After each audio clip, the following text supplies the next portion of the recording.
Montreal, where it is a perfect night for football. And the party in La Belle Provence is already rocking. And how could you not be excited right now if you're a Montreal Alouettes fan? It is the Davis-Alexander era. It's set to begin, and no bigger test for the QB than the defending champions who hope to prove some big losses in the offseason won't affect their title defense.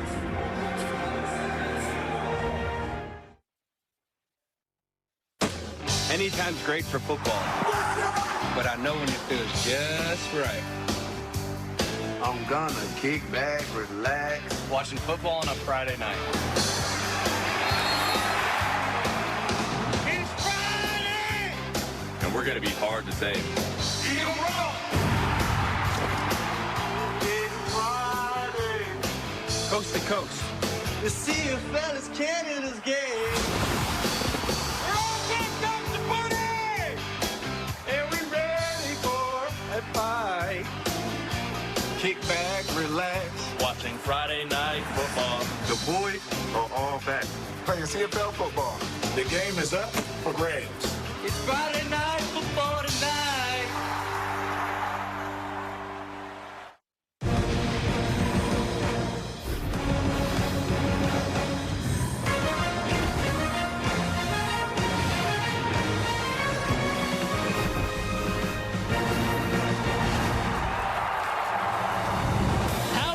For a new introduction, Friday Night Football. And you know what? Kudos to every player who sang in that intro. Would you guys have done that? You're retired, Enoch. My You're not voice allowed to do it, if I'm honest. was similar to theirs.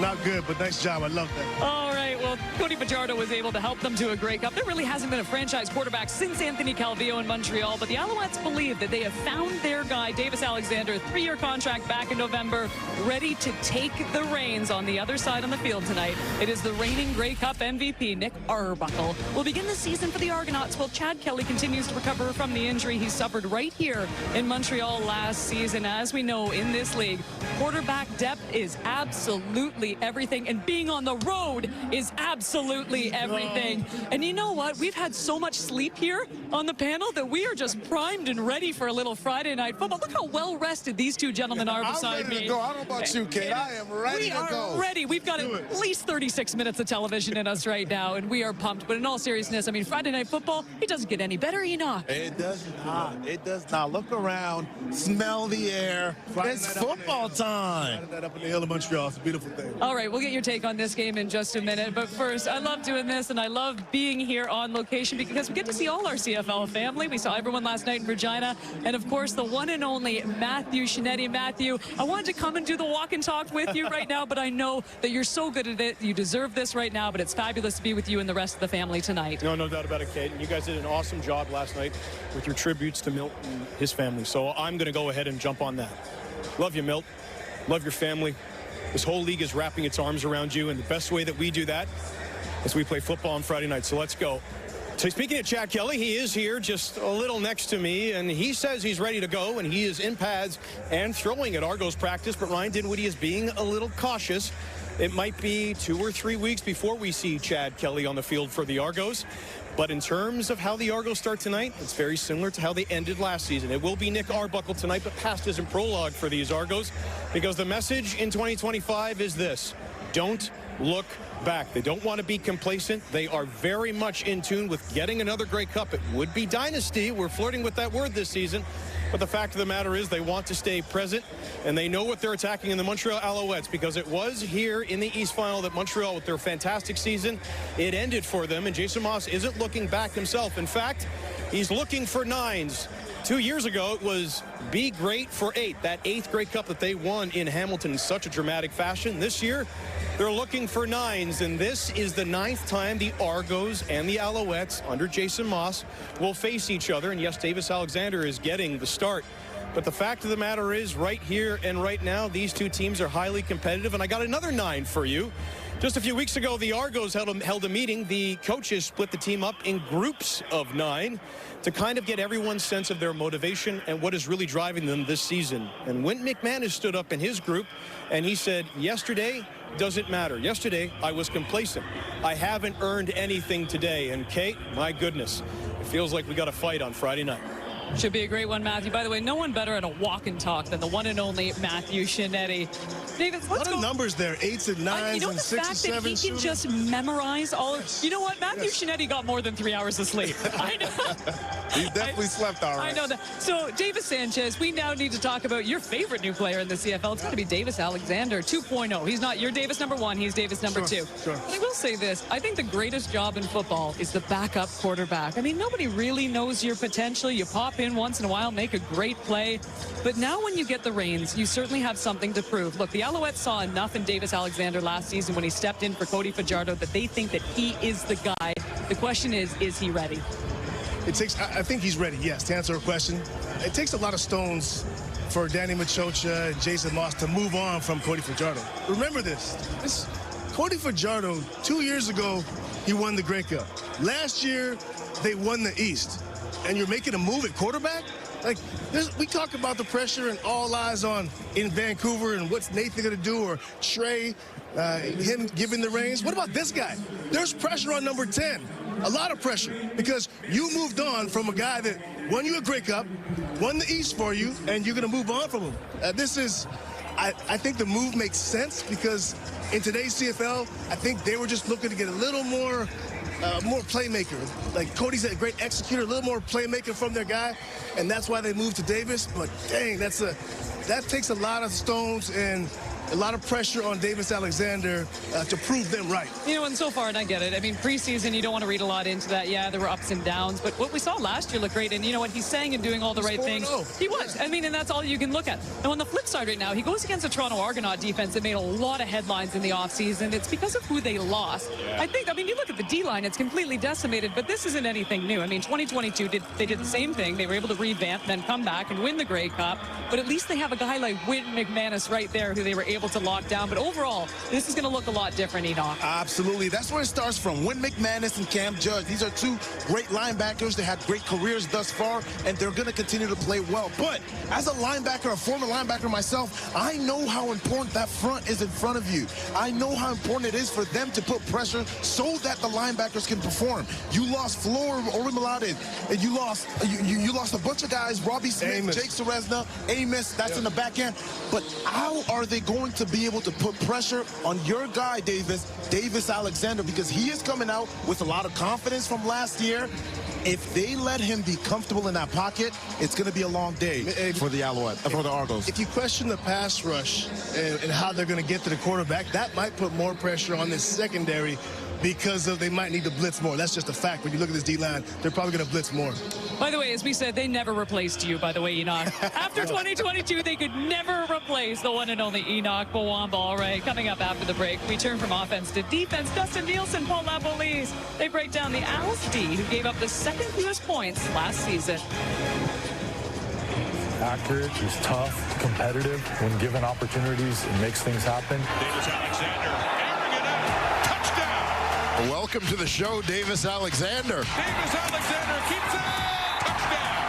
Touchdown, Alouettes! Alexander does it himself! Fantastic performance for Davis Alexander. He absolutely delivered.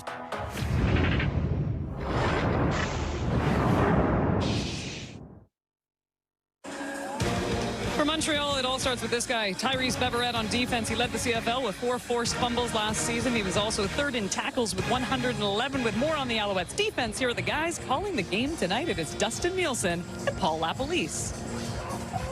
Thank you, Kate. I wish we were talking offense. As a play-by-play guy, I love offense. Give me some offense.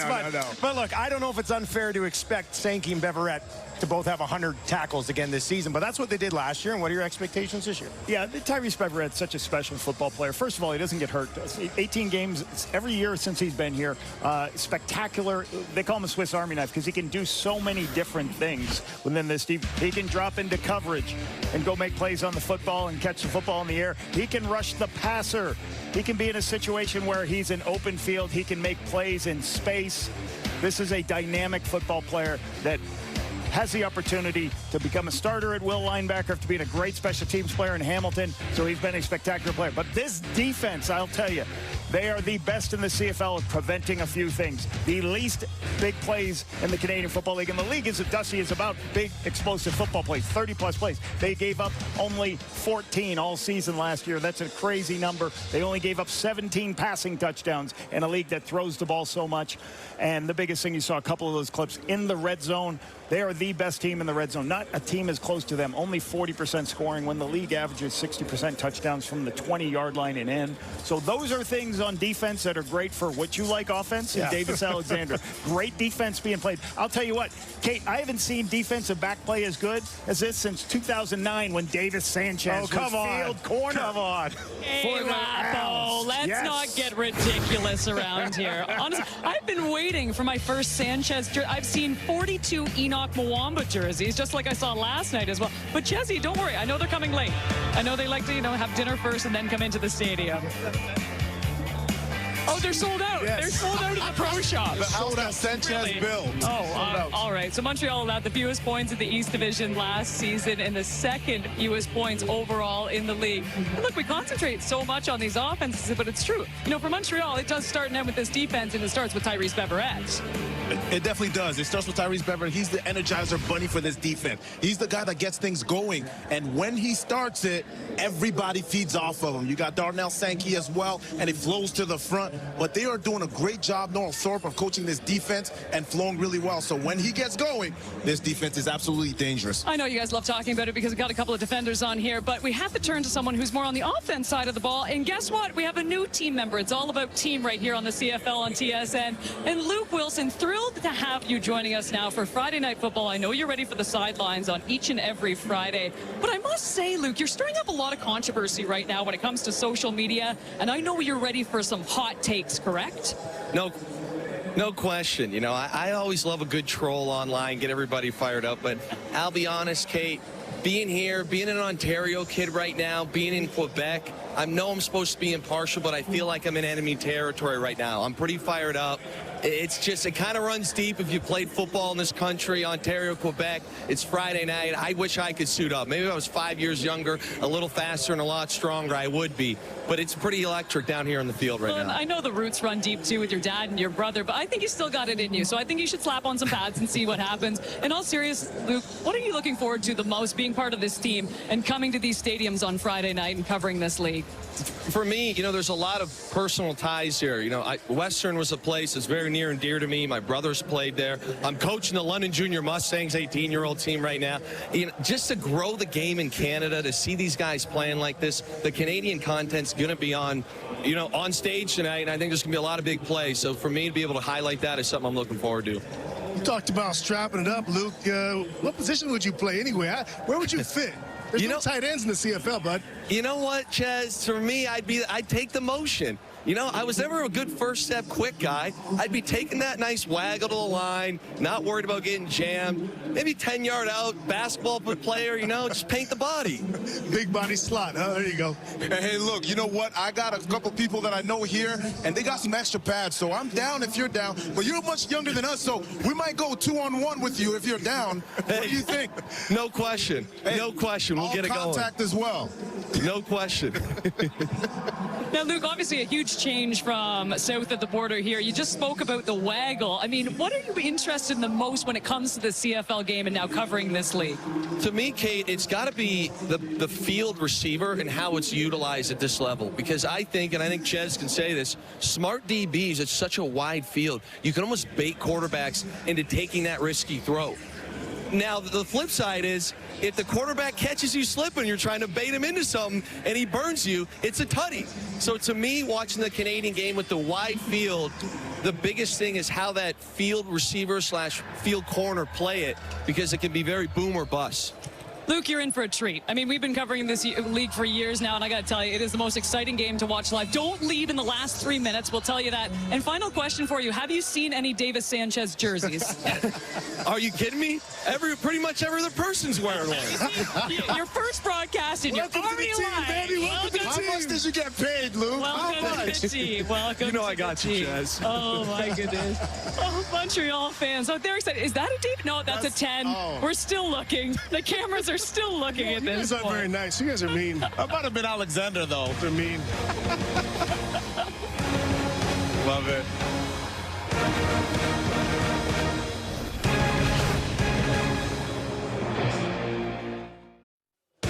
I really don't want to jinx this right now. We have had 2 perfect nights of weather when it comes to football. Last night in Regina, tonight in Montreal, and these fans, even starting them young here. You gotta love this. They had a great home playoff record last season, 6-3, unfortunately losing to Toronto in the East Division final, but a lot of optimism around here this season.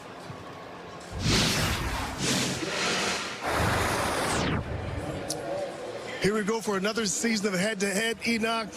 With this segment, we feel really confident in our plays because we can basically go anywhere we want with our plays in this head-to-head segment. But it is the first week of the season, so a little bit of uncertainty on this one. So tread lightly. Enoch, what do you got? What do you got for tonight? I'm such a big Davis Alexander fan, Enoch, and I'm a big supporter because I love what I saw from him last year. But I'm going to go with an under this week. 290.5. I'm going to go under just because. Under passing yards. Under passing yards. Okay.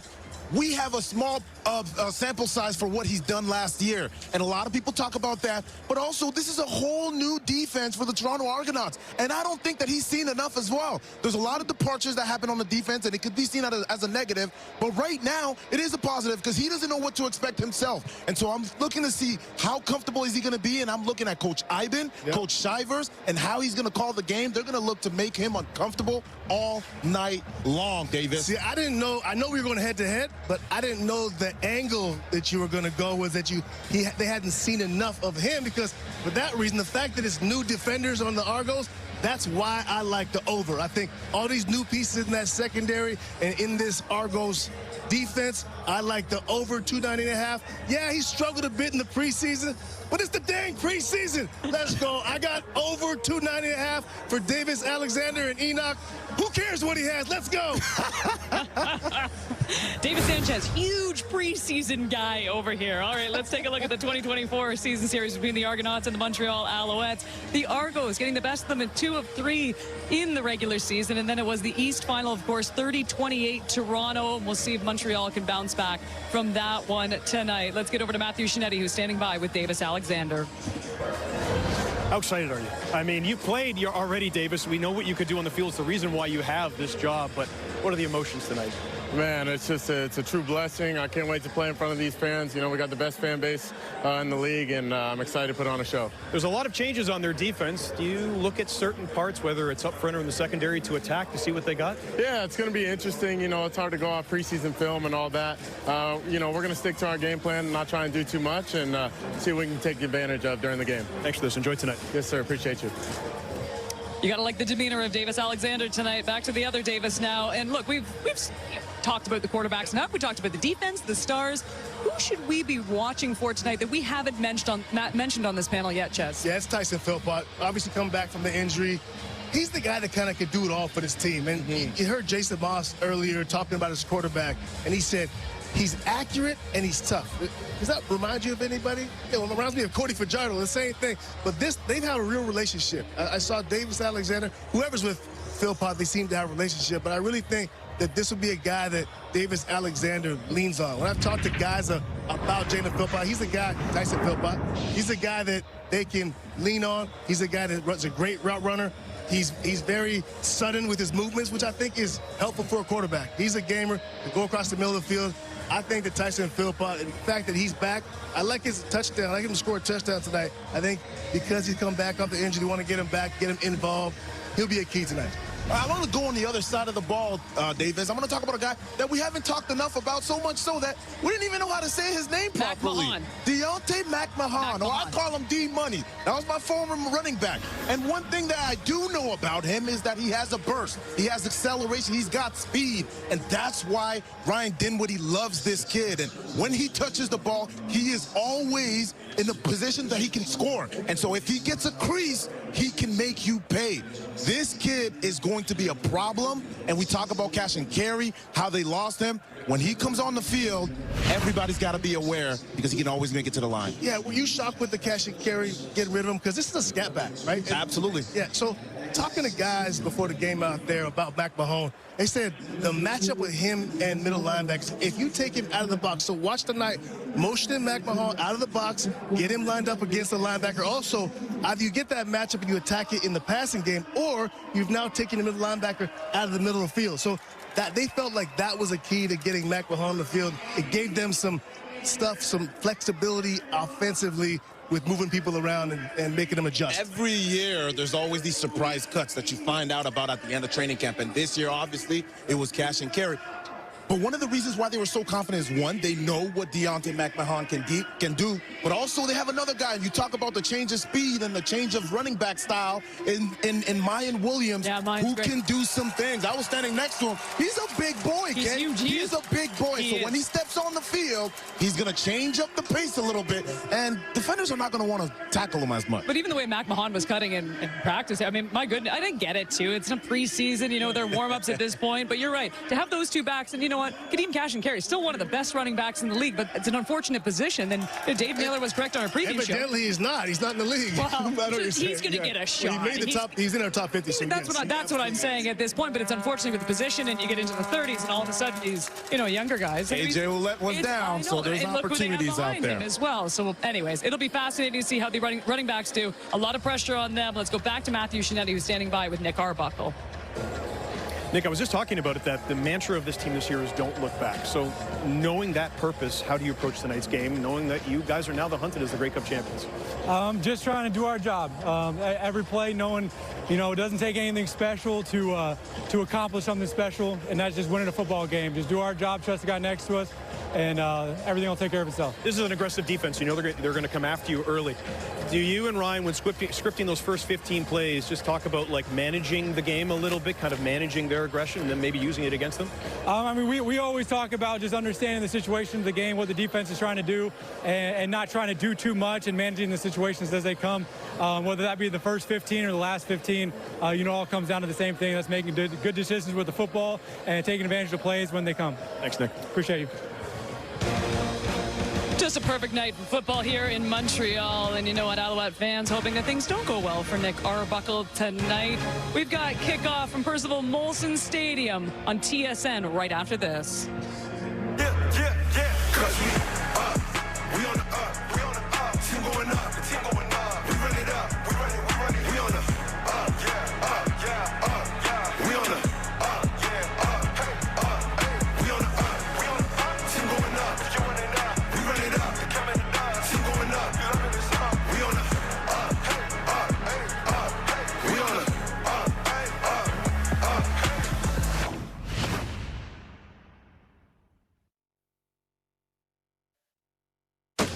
Anytime's great for football, but I know when it feels just right. I'm gonna kick back, relax. Watching football on a Friday night. It's Friday! And we're gonna be hard to take. It's Friday! Coast to coast. The CFL is Canada's game.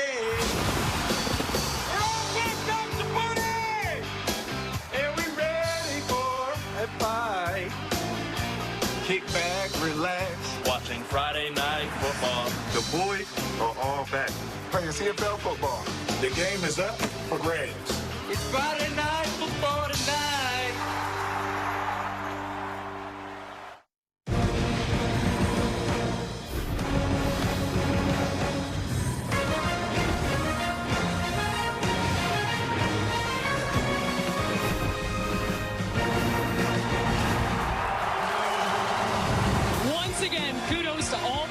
Who sang on our new Friday Night Football theme, and how great of an introduction is that?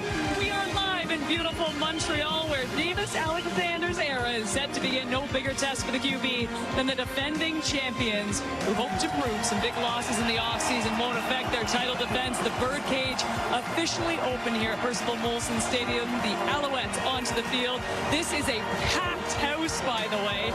It doesn't get much better than a perfect weather evening and a panel who's riding about 10 hours of sleep apiece right now. I'm just kidding. We haven't slept at all. And you know what? -7. And I'll tell you this, it's completely worth it. Enoch Mwamba alongside Davis Sanchez as we get set for the Toronto Argonauts taking on the Montreal Alouettes. It is Friday Night Football, and look, there are so many storylines going into this game. Davis Alexander finally gets the reins as the starting QB. You have no Chad Kelly on the other side. He's still recovering, so you have Nick Arbuckle. You've got the defense of Toronto. You've got Beverett on the other side. It is endless. Ches, what are you looking for tonight? Yeah, it sounds like there's a whole lot going on, and we're not sure what's going to happen. And that's something that can't be overstated. Is there's a lot of cliches in football, and we just heard someone interview a minute ago, a whole lot of cliches. But one thing that cannot be overstated, and it happened every single year in my 13 years of football, and that's at the beginning. You can attest to this, Enoch, that every single year you think that your team at the beginning of the year can be the winner, can be the best team. And you truly believe that, because remember, it's not like this is Pop Warner football. Every team is loaded with talent, and you actually think that your team can be there, because that's the only team you've seen. So the great thing is Sask right now thinks they can win the Grey Cup because they played a great week.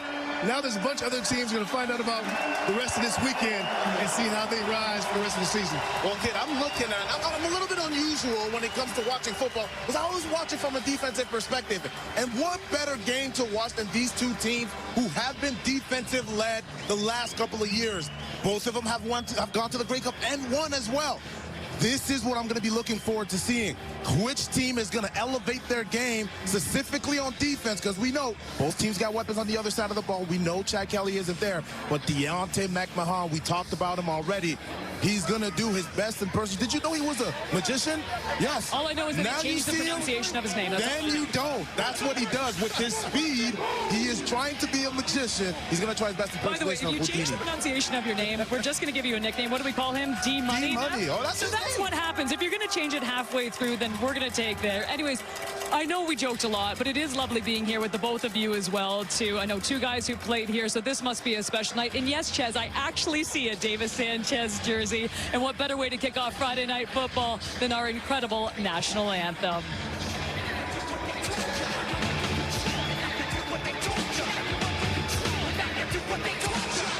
Mesdames et messieurs, veuillez, s'il vous plaît, vous lever, si vous le pouvez, retirer chapeaux et casquettes pour l'interprétation de notre hymne national par l'adjudant David Grenon de la musique de l'aviation royale canadienne de Winnipeg, accompagné de la garde de drapeau du Royal Canadian Hussars de Montréal. Au Canada, avenir de nos aïeux, ton front est saint de fleurons glorieux, car ton bras s'est porté l'épée, il s'est porté la croix. Ton histoire est une épopée des plus brillants exploits. God keep our land glorious and free. Oh, Canada, we stand on guard for thee. Oh, Canada, we stand on guard for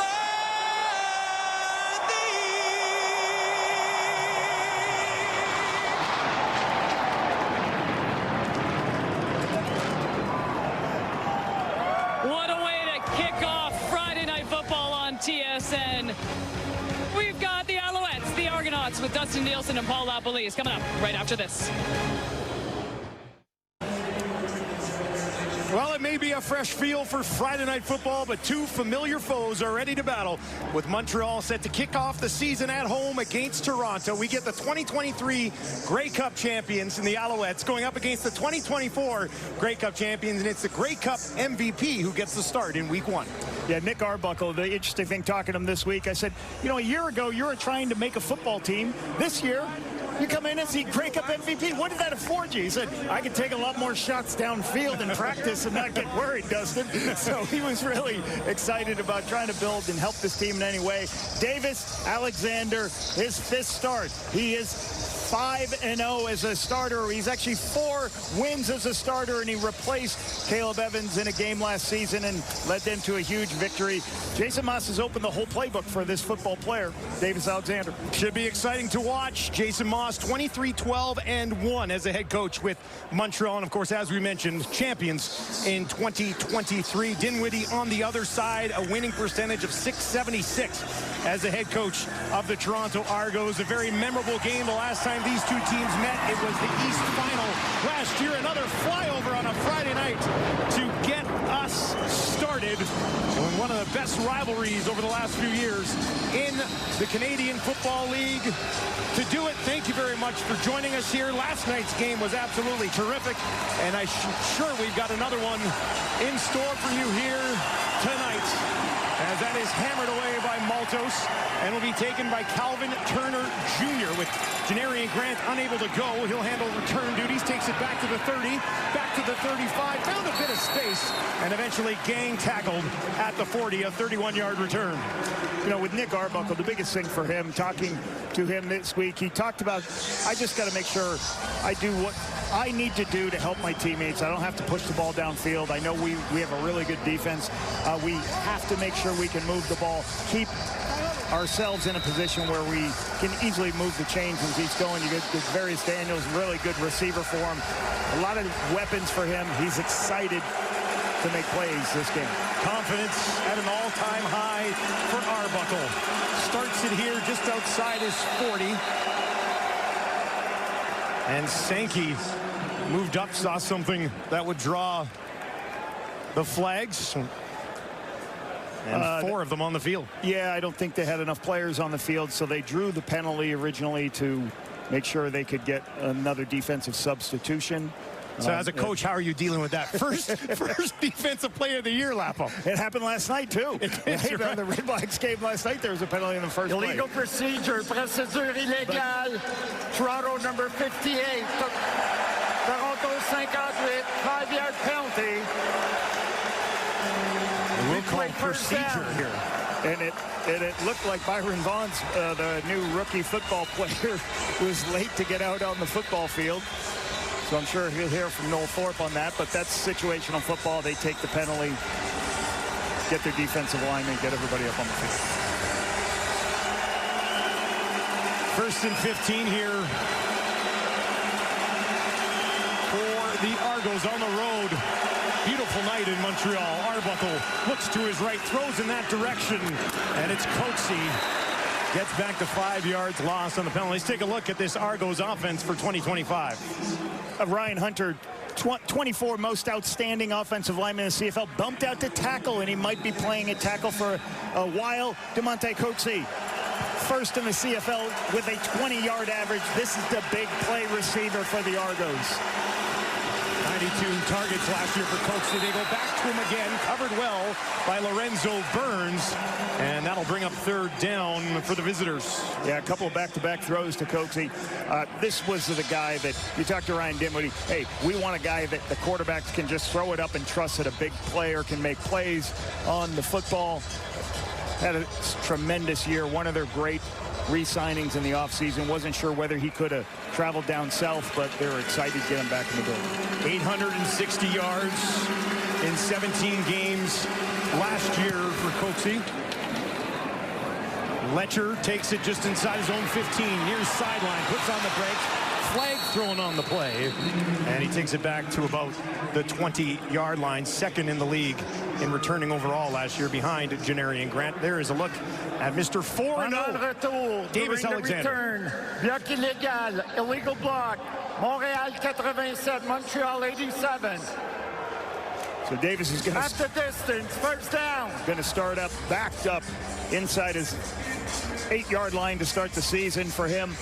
Jason Moss talked about in the offseason that, hey, we have a veteran core in the receiving core. We have a veteran offense. Davis Alexander's been in the building for a number of years. We have the whole offense available to him. So expect to do a lot of different things and have their entire system ready to go. They're not treating him as a young guy. Yeah, he's been around for a few years. Only attempted 21 passes through 2022 and 2023. And then obviously last year, more of an opportunity. They'll hand the ball off here on first down to Thomas Erlington, a big part now of this Montreal offense. Jamar McGloster, 6'7" in his 5th year. Coach Moss said he had an outstanding camp. You want a good offensive line to help protect a young quarterback. I can't wait to watch Tyson Philpott. 10 games last season, 780 yards, 5 TDs. He was the big play receiver when they lost Austin Mack to the NFL. He's the guy who showed up and made a ton of plays early in the season before his injury. Was on pace for 118 catches over a full season before the injury. They'll hand it off again right up the middle. Now first down out to the 30 for Thomas Erlington. If you watch, nice push in the offensive line. Thomas Erlington gets nice north-south lane on the inside zone. Davis Alexander's reading the backside end, tells Chatfield to get wide, creates that space for Erlington to get that big gain on 1st and 10. An area that this team really wants to get better at running the football. They're 7th in the CFL last year, running the football. It's a great start. 22 yards on 2 carries. Back to him again, right up the middle again. They'll take it up to the 35, tack on about 5 more. Let's take a look at Toronto's D. Derek Parrish, 2nd year from Houston. That's the veteran of the Argonaut defensive line. Only 2 years, 6 sacks last season. I think they're going to expect a lot of things from him. Now, Cameron Judge comes over. Hey, this is his 100th game tonight, so a big stat for him. And in the back end, Tavares McFadden was a tremendous pickup for them. 12 games last season. He had a pick-6, and he had a 78-yard lateral in the Grey Cup for a touchdown. Davis Alexander, 4 options out to his right. Under some pressure, gets it away. It'll be about a yard shy of a first down. His first completion of the year goes to Tyler Sneed, who had 24 catches over 7 games in which he was healthy last year. Yeah, I like this. As he feels a little bit of pressure, just keeps moving around, trying to be a pocket athlete. And again, the quarterback, he can't find his primary. Can he find his next read? Finds his next throw, is able to put it in a situation where they're going to have a measurement. And, you know, this looks to be this short. As an offense, you're always going to go for this. Half a yard. Half a yard. You're going to trust your offensive line's going to be able to get the push, stay on the field.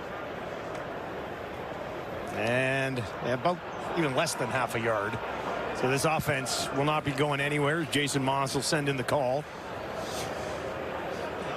And you'll see some type of quarterback sneak here. You don't want to put the ball backwards 7 yards, Dustin. You want to hand it. You want the quarterback be under center and either go straight up the middle or off tackle. Sometimes on a wider wedge. You'll see Caleb Evans has got a lot of experience in this.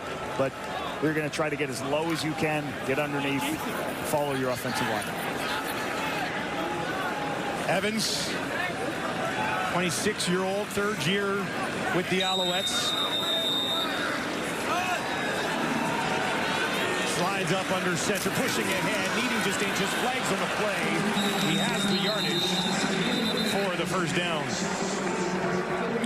Early in the season, we do have some younger players on the defensive line of the Argonauts. Is one of them offsides? That's usually what happens in this scenario. You know, let me ask you that. The first 3 touches. Hors-jeu, offside, Toronto, 94,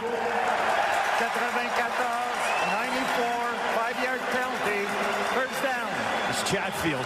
The first 3 touches of the game were to the running back for Montreal. How much you factor into a defensive line that's never played together and you're like, you know what, let's run it down their throat early in a game? Yeah, I think you're going to go into establishing the run. You know, whether it's a young defensive line or not, it's kind of what you want to do offensively more. What you want to do than what the defensive line's doing, especially you don't even know if they're going to be good against the run early in the season. Throwing here, or at least he wants to, near side, has Rambo, and they'll give him about 8 on that first down completion. His first catch of the year, had 61 in 2024. Yeah, and Chelsea Rambo was another big play receiver last year for this football team. This quick underneath route, close to the linebackers. Good vision by Davis. I loved how he flipped his hips quickly, found his underneath throw to his left. Put him in another 2nd and short, run percentage down. Creeping up towards midfield, the Alouettes on their first offensive possession of the ball game. Austin Mack over in the slot to the right. Alexander dumps it off. Some room for Sneed. He's got a first down. Takes it down inside the 40. That's That's his second catch of the ball game and their biggest offensive play of the evening. 2nd and 2 is a very heavy rundown. You're going to get experienced man coverage. Watch Snead coming across the formation. He just outruns the man defender chasing him. You outflank the defense, create an explosive play, put yourself in field goal range. Snead's the fast guy in that group, 5'7", from ECU, but East Carolina, but really tremendous football player. Alexander has started the game 3 for 3.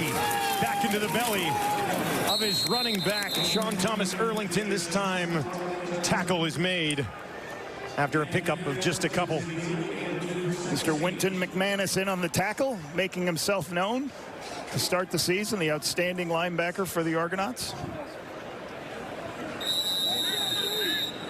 McManus came in at number 5, I believe, in our TSN top 50 players heading into the 2025 season.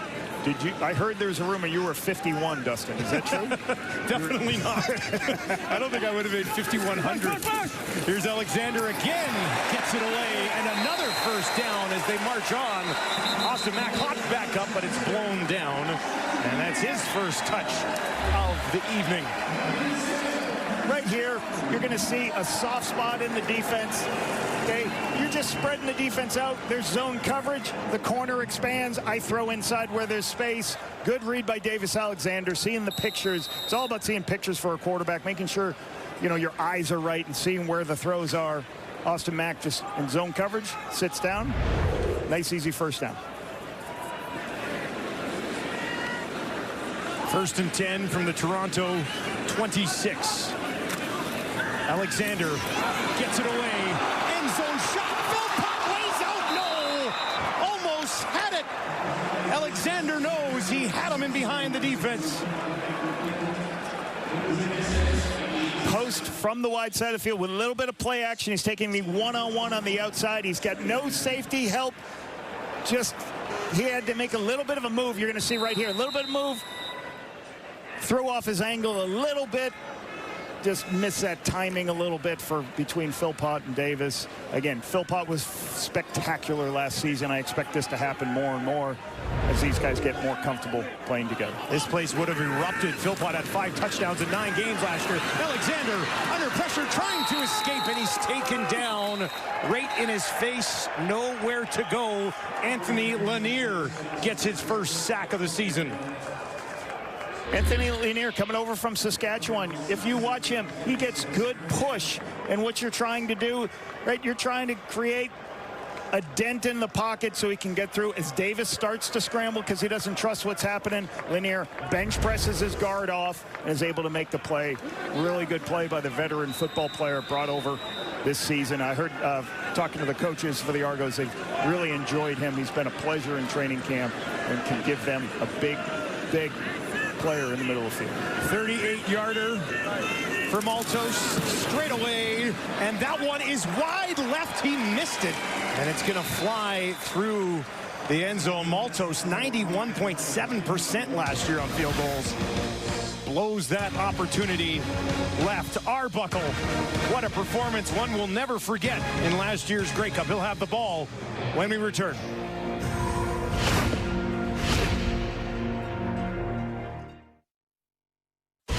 Well, let's flash it back a little bit. The stage was set, biggest stage in Canadian football, against the Bombers. Chad Kelly's hurt, and Arbuckle got the job done. He did what he's had to do in the Grey Cup. The Bombers played a lot of coverage. He was able to check it down, keep his offense on the field. A couple big strikes later in the game. And again, you want to make sure at the biggest stage you're playing your best football. He had a great football game that night, able to become the MVP. 1-0 Montreal leads. Toronto, after that missed field goal, will start at their 40. The veteran, Tavares Daniels, and now pushing and shoving on the far side, but that will be taken care of quickly. Tavares Daniels going offsides, actually running 5 yards past the line of scrimmage. Offside, Toronto, number 80, numéro 80, 5-yard penalty, 5 verges de pénalité, premier repris, first down repeated. Here's what we were talking about with Arbuckle. before winning the Grey Cup. I mean, that's a pretty short list of guys. Fewest wins before getting the chance and delivering. Yeah, you know, and you're always talking about having that opportunity, and when that opportunity comes up, you know, no different than his head coach, Ryan Dimwitty. It gets his first start in the Grey Cup in 2007, Bombers, Riders. But he had a good defense around him. Mital with his first catch of this season. Short pickup. Let's take a look at the Montreal D. I started out looking for this guy, and I'm sure the coaches are. Byron Vaughn's a rookie defensive end. Heard he had a great camp. Didn't come out for the first play of the game, so we'll keep an eye on him, make sure he's out there all the time. Tyrese Beverett, how important. This guy was the first transaction in the offseason, Dusty. The first player signed to an extension. Spectacular. And Marc-Antoine Decoy. This guy's long. He can run. He's physical. He can intercept. Can't wait to watch this guy all season long. Arbuckle, second and long, far side, completed. Coxie, 3 Alouettes there, and he will not pick up the first down. Forced out of bounds by Lorenzo Burns, among others. Just a couple long second long situations. Going to be really hard to go ahead and convert here. Everybody plays off. You got to stay out of these second and longs. See Ryan and Mark Miller talking to him what's happening. Got to get rid of those early penalties on first down. Haggerty's set to let it fly from his own 35, averaged just over 50 per kick last year, second best in the league behind Jake Julian out in Edmonton. Good first drive for Davis Alexander, 4 for 5, 43 yards. The job is his now here in Montreal, and the Alouettes crowd here tonight, full support of their young quarterback.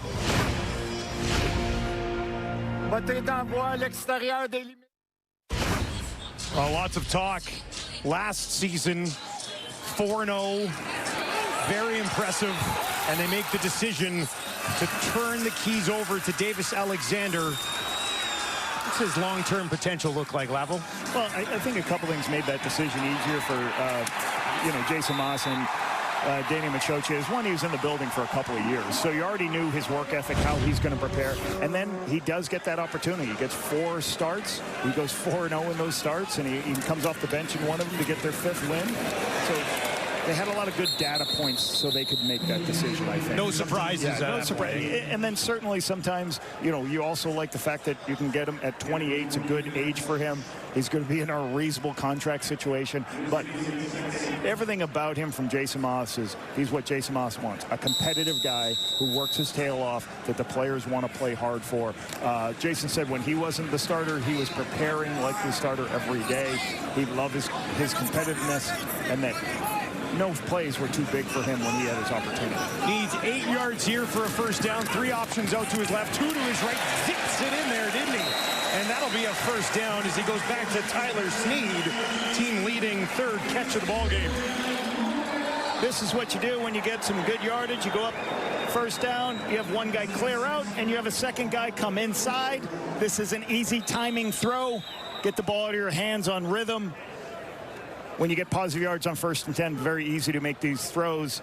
Nice, easy decision. Excellent catch on the outside. Nice start for 25-year-old Tyler Sneed. Had 5 touchdowns 2 years ago. Injured last year, didn't have one. Alexander on the run to his right, down the field, up for grabs, incomplete. Heaved it up there for Charleston Rambo, but he could not climb the ladder. Big play action boot trying to get Rambo. Rambo does actually get behind the defense, but it's too late. Alexander can't see it in time because Lanier is there. Thank God for defense, Lanier is there, or else that throw would have been easy for Rambo, and that would have been a throw much sooner. But good chase by the Argonauts defense. It's Derek Sluka out of Ithaca. Division III guy. Love my Division III guys as a Division III football. He's a great story. 2nd and 10 for Alexander. On the run to his right, a little bit of room. A race looking for the first down. Got it, tiptoes the sideline, and picks up a little bit more for good measure. They'll give him 15. And that's the other thing about Davis Alexander, 166 yards rushing last season. When you have quarterbacks who've got the ability to use their legs and create, There's a pressure situation. Parrish doesn't keep contained. Everyone else is in man coverage. When the quarterback scrambles, you can get a lot of yards. This is one of the keys to Davis's game. He's got the ability to use his legs and get downfield. Nice. It's always good to have a quarterback who's got the ability to use his legs to wreak havoc on your defensive line.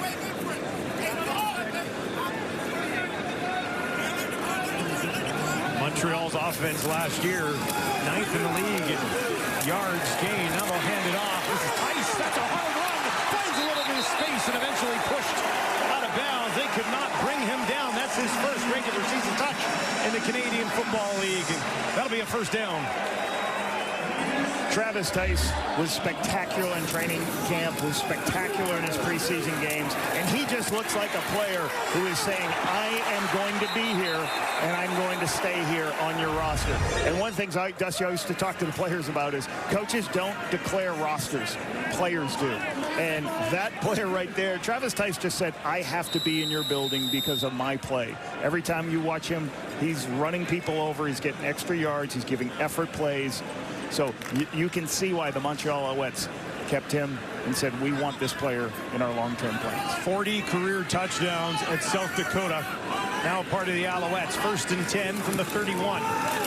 Thomas Erlington now steps to the right, then turns it upfield. Pretty good pickup on the ground once again on first down.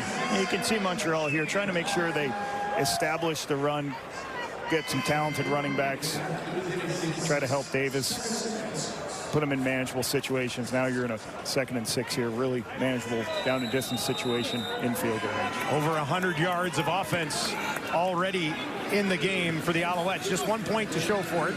Missed field goal, but Davis Alexander looking for more here. 3 options, wide side left. Looks in that direction. Throws in that direction. End zone, Philpott got it this time. Touchdown, Montreal. Philpott strikes from Alexander. And it's a beauty to get us started on Friday Night Football.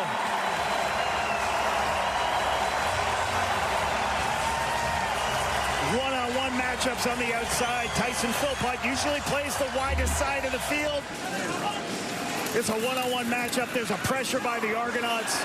Davis sees it, throws it out there. Beautiful throw to Tyson. Nice high hands looking into the catch. Great start of the season for those two guys. 5 touchdowns in just 9 games last year for Philpott. Laid out for one earlier on that last drive, and it was just a little bit too long for him. Not this time. Maltos to make it 8-0. Puts that one through. That is a 7-play, 69-yard drive that took just under 3.5 minutes. Philpott wide open. Alexander drops it in there. Touchdown, Alouettes. Where that came from? How does Tyson Philpott get so wide open? How does he get run by? Here's an example. You're going to see a pressure from all these players. What happens? Montreal adds in an extra blocker to give them the amount of time they need for the one-on-one on the outside. You watch the one-on-one. Davis knows he's got the protection, throws it up for the nice touchdown to Tyson Philpott. He's a dangerous player on the outside. He's got really good speed, and I think he's a really good route runner, Dustin. So it's really good to get those opportunities to the wide side receiver. Calvin Turner Jr. on the return. And he's tripped up just outside the 30. Montreal leading 8-0. When we return here to Montreal, we will welcome the newest analyst to our Friday Night Football crew, Super Bowl champion Luke Wilson, here with us in Montreal tonight.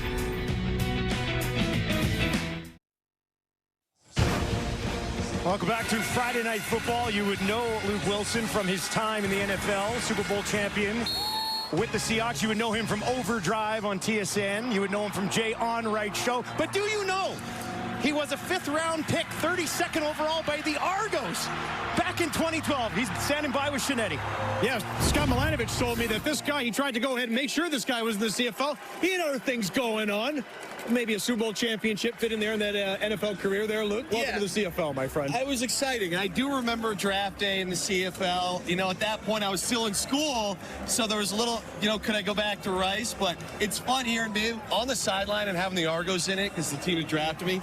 Kind of a full circle moment. All roads lead to the CFL, but all roads also lead to the first game of the season. So take us through nerves.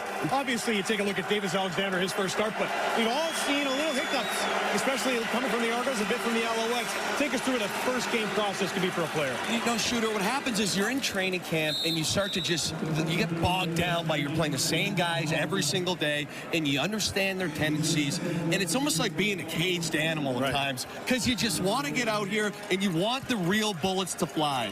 So all of a sudden today, you get out here, for the Argos are on the road, for Montreal, you're at home. There's a lot of trash talking down there. It was, I was loving it, listening to guys go back and forth. Again, it's almost like being a rabid dog let out of his cage. It's a loud stadium. I'm getting jacked up just being here right now. Just being right there close to the game brings you right back to it. But also, too, when you think about the Argos, they're now the hunted. You understand that winning the Super Bowl in 2013. Yes. What did it feel like in 2014, knowing that the entire league was aiming right at your Seahawks? It's actually a great feeling for the real competitors. Really? I got to go back to my former coach, Pete Carroll. He said, you know what? Anyone can be an underdog. It's the easiest thing in the world to be an underdog. The real ballers, the real players, they want the target on their back. Come bring it, baby. We're the champs. We want to see everybody's best, and I think that's a great place to be in if you're a professional athlete. What did you think of that toss to Tyson Philpott, that throw? Sick. I think right now, Coach Moss is in his bag right now. He's running the pill. They've got a little play action. They're getting in tight. And you know what's happening? The Argos are going into some cover zero looks. And they're saying, you want to do that? Here's Philpott over the top. The Argos are very, very lucky. It's only 8-0 because you missed the other one down here, which, again, just training camp, they probably won't miss very many more of those throws. Luke Wilson's a CFL guy. I can feel it off him, Justin. He's ready for this season. I like his energy, and that's coming from me. I mean, this is exciting stuff. Big drive here, actually. As the guys were talking, they got Mac Mahan involved. Yeah, Mac Mahan finally did an 8-yard run and then a nice pass on the outside. A couple of flags fly here, right? Procedure penalty. It's going to be. Yeah. What did Luke say? Jason Moss is in his bag right now.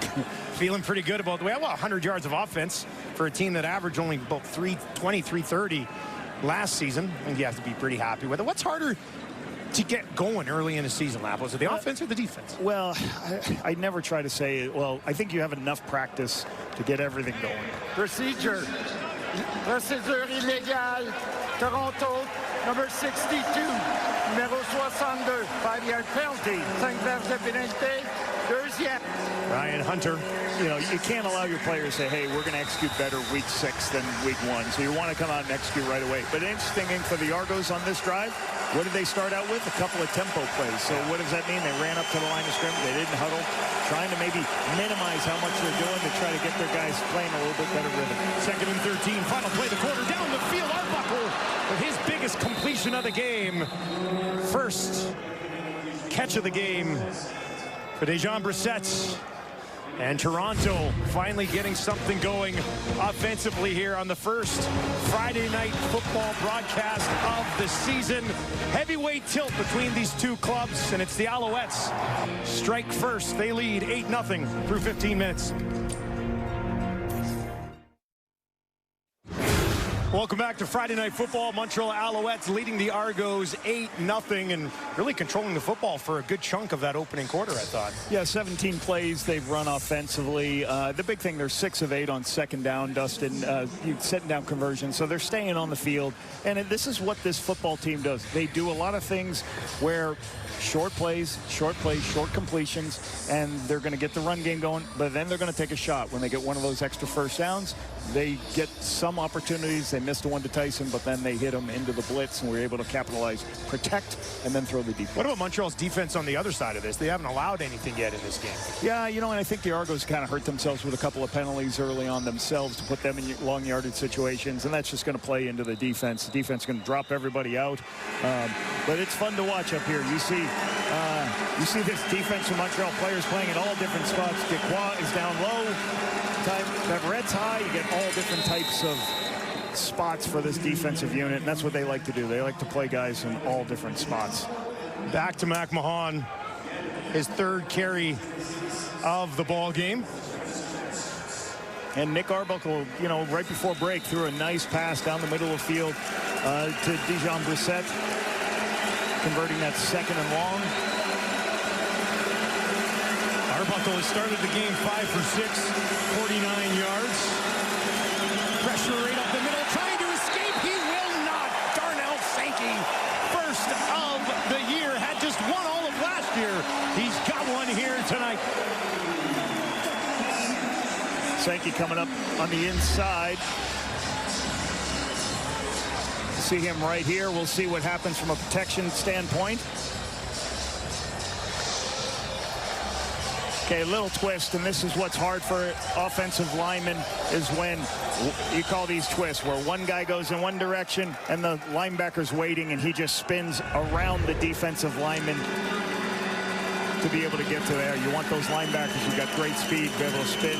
Great play by Sankey, good scheme by the Alouettes defense. 12-yard loss pushes them out of field goal range. Haggerty forced to punt it, and he drops it in there near side. A little bit of room to cook here for Letcher. Tries to cut it back in and eventually taken down just outside the 35-yard line. When we talk about a heavyweight tilt between these two clubs tonight, and they have basically, the last couple of years, owned the East. Dinwiddie, obviously, a great record, 16-2 a couple years ago, and it's Jason Moss who gets it done.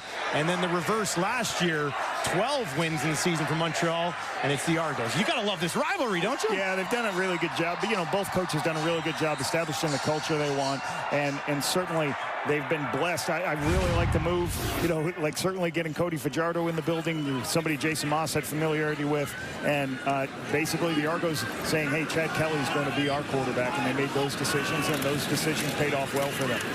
Thomas Erlington, another touch.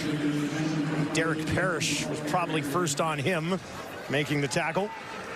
You said the veteran of this group right now. Veteran of this group. He had 6 sacks last year. He's a talented football player, and I expect him to have to take a greater role. And Kevin Iban's defensive coordinator for the Argonauts, as they continue to go. And Kevin, I was always impressed with Kevin as a football player. Worked with him at the Argos, and he's done a spectacular job with a bunch of new pieces. 2nd year in a row. Alexander pressured right up the middle. They go and get him. And that's Andrew Chatfield. Came over in a trade with Ottawa. Another one of these new pieces on this defensive line. Yeah, and Chatfield, you know, Chatfield came over, was a trade. Greg Marshall is the defensive line coach for the Toronto Argonauts, came from Ottawa. And, hey, when they started losing some guys, he said, hey, there's a guy over here, Chatfield. I don't know if he can, you know, I don't know if he's going to start in Ottawa. Maybe we should think about getting this guy. And so there was familiarity since Coach Marshall had him last year in Ottawa. That's how he comes over, makes a play there to get a sack. Now, the Argos led the CFL in sacks last year. Will they be able to do it again? Chatfield started at Florida, finished at Oregon State. It's the sack there. I know where to go on this return for Calvin. And that's why Coach Marshall likes him, too, because Coach Marshall went to Oregon State. Oh, there you go. There it is. All those connections on a beautiful, beautiful night here in Montreal. The Alouettes on top, 8-0. In my hometown. I gotta check that out. Yeah, I like that. Josh Holloway, he's good. I gotta watch that one. Sawyer from Lost. Yeah, oh, great show. Great. He was awesome in that show, wasn't he? Yep. Here's Arbuckle. Hands it off. Our first look at Mayan Williams out of Ohio State. Was there from 2020 to 2023, and he's stuffed quickly on the play. Byron Vaughns gets a tackle. Yeah, this player played at a bunch of different spots. Texas, Utah State, finished up at Baylor. I know they liked him a lot. Another young piece for this defensive unit.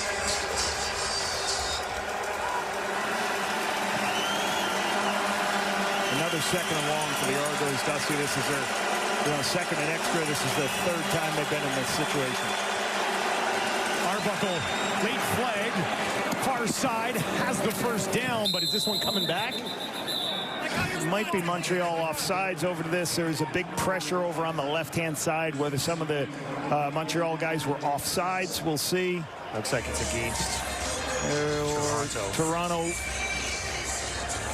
Being told is Tavares Daniels again. Hors-jeu, offside, Toronto number 80. Toronto numéro 80, 5 verges de pénalité. On reprend le deuxième. Second down. Toronto might be using a little bit of a hard cadence, longer cadence. And what happens when you're on that longer cadence, sometimes the receivers aren't timed up exactly with that longer cadence. You can see the Owls getting close to jumping off sides.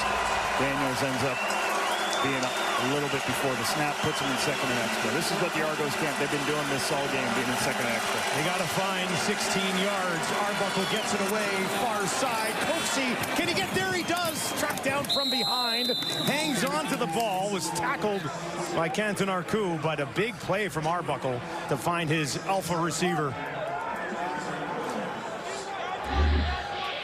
You're going to see this. They're going to come in together and go like this and like this. If everybody lifts, you throw underneath. And that's what happens as everybody lifts and goes high. You outflank the defense and throw it out there. Coxie's got great speed, great location by Nick Arbuckle. Back on the ground quickly. So here is some tempo. I think they think, hey, if we just kind of get in rhythm going with some tempo, Dusty, we can avoid these penalties and just try to get some different type of rhythm going for this offensive unit. You see Ryan looking to the call sheet. Which one's going to work? Just a couple of yards right up the middle to Ryan Williams. So it'll be a 2nd and 8.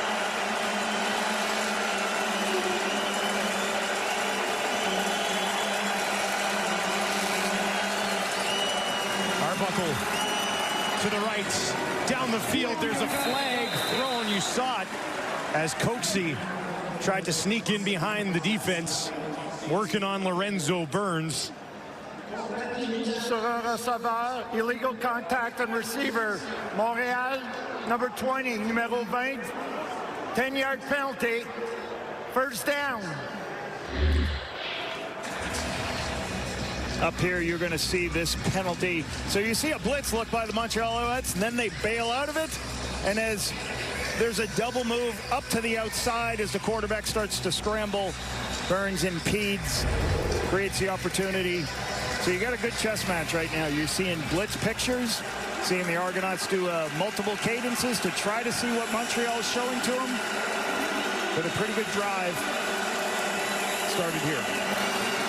Arbuckle, far side again, and that one intercepted by Burns. Steps inside Coxie and takes it away. A little redemption for Lorenzo Burns.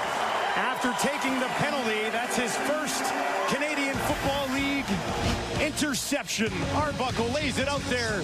Burns says, thank you very much. Montreal defense with the takeaway.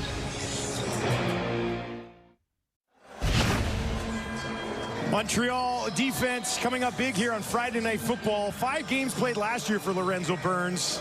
And a good read on this one. He steps inside of Coxie and takes it away. Let's send it down to Shinetti for more on the defense. Yeah, the one thing last year, even though the Owls were so good at limiting big plays and their red zone defense, Noel Thorpe made sure that the team in training camp this year watched all 12 picks that the team dropped and a couple of picks that they dropped over the course of the East Final. And the one thing Noel Thorpe said, and Darnell Sankey admitted this pregame, is he said to his guys, look, we can attack physically, I know that, but you got to attack the ball. And this is Noel Thorpe's words, guys, not mine. When you get your hands on the ball, you got to squeeze it, Dustin. He squeezed it well for his first career interception. 18-yard pickup here to Philpott as Montreal will look to respond quickly. That's dropped in nicely over the defender's head. Alexander 3 yards away from 100. He's 7 of 9 with a touchdown in the first half. Travis Tice in at running back, picks up some pressure in the form of Paris. Dumping it over the top, Dallaire, midfield. And that'll be a first down for the Alouettes. This is the creativity that I believe Alexander is going to. This is a play-action pass. They've done 2 straight play-action passes. The pressure gets inside, forces him to move, finds Tice underneath, makes an off-schedule throw. This is what a lot of people in Montreal love about Davis Alexander. Not only his ability to process, see pictures, but also to create with his legs. That'll put him up to 108 yards in the opening half. And he's got his team marching once again up to midfield. Lots of moving parts here. He'll tuck it into the belly of Philpott. Can he find some space back to the line of scrimmage? And no further. Tracked down nicely. There's a flag in the secondary here, though. It was Tavares McFadden who eventually forced him out. See what this flag is. One of the things Philpott was so good at watching him in the draft, his ability to use his to run with a football. So you can see teams trying to give him opportunities to get a speed sweep occasionally. See the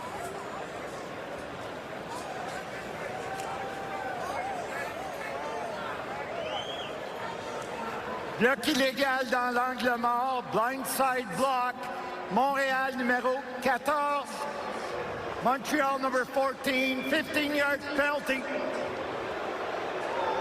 Second down, deuxième. See if we can find this. Charleston Rambo on the penalty.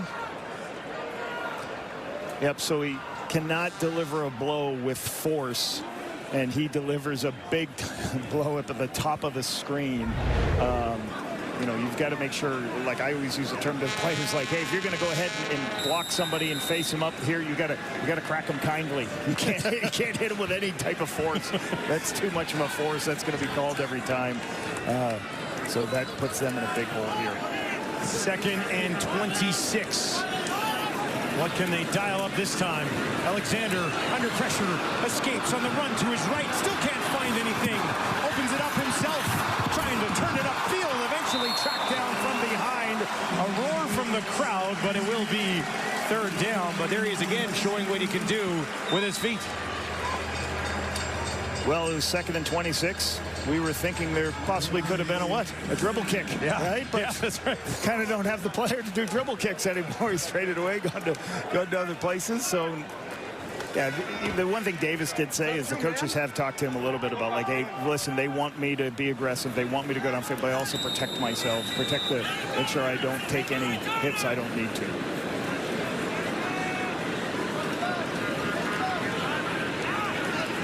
Zemo set to kick it away. Unger and Turner will wait for it on their own 10.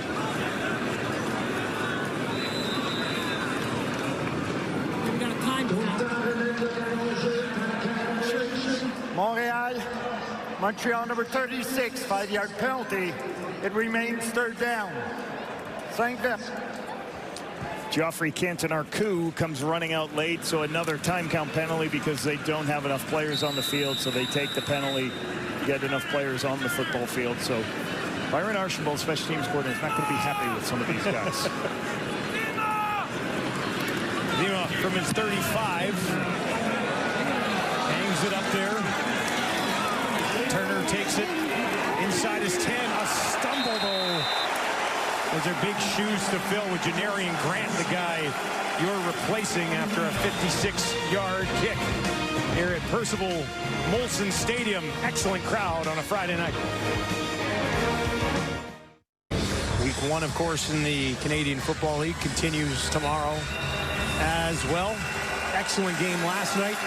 And a big battle here between Toronto and Montreal. Two teams that have sights set on being contenders in the East once again. Arbuckle gets it away. Unger, far side, tackled immediately. Ento was not going to let him get away. Pick up a 5. Play action looking deep. You don't have anybody downfield, so you take the underneath throw. You see it right. You'll have a clear out and a guy out in the flat. You take the flat throw when everybody lifts to take the underneath. This is a good read by Nick Arbuckle. And when it's to the wide side of the field, you're going to stay on schedule and put yourself 2nd and medium. Arbuckle 7 of 9 for 75 and an interception. He's got 3 receivers out to his wide side left here. Looks to his right, wants to throw to his right. He will down the field, lays it out there, and it's hauled in. Coxie goes and gets it. Best catch we've seen so far tonight. Tempo, so you're going to see them lining up real quick to go. They're going to do a tempo play right here as we see Coxie up the top of the screen. This is what teams love about him. It's a double move. If it's short, he can go up and take it at the highest point. There might be a question whether this was a catch. That's why the Argos are going fast. They got a coded word to say run a play immediately so it can't be challenged. And they get it away. Arbuckle with a completion. We're going to get another look at this Coxie catch. And 72 yards he's got so far. Ryan Dimwood, he talked about this week. He's like, you know, we love a go up and get it guy. This is our go up and get it guy. We can get a one-on-one matchup and throw it up to him. Big-bodied guy, spectacular catch. Comes down with it. Now, that's why the Argos just maybe had some concern whether this was a catch. That's why they ran up and quickly ran a play that's going to be built into everybody's offense. They need 6 more to keep this drive alive. Pressure coming. Arbuckle gets it away, and it's hauled in. This time over the middle to the veteran, Tavares Daniels. Nick Arbuckle started to see things. There's a pressure. You can see all these guys standing in line of scrimmage. It's a blitz. Dubois is free. He understands it, but he throws the post in the middle of the field. As the zone blitz shows up, there's nobody underneath. They're dropping from the line of scrimmage. That's hard for them to handle. Great throw into the blitz while you have a rusher coming free.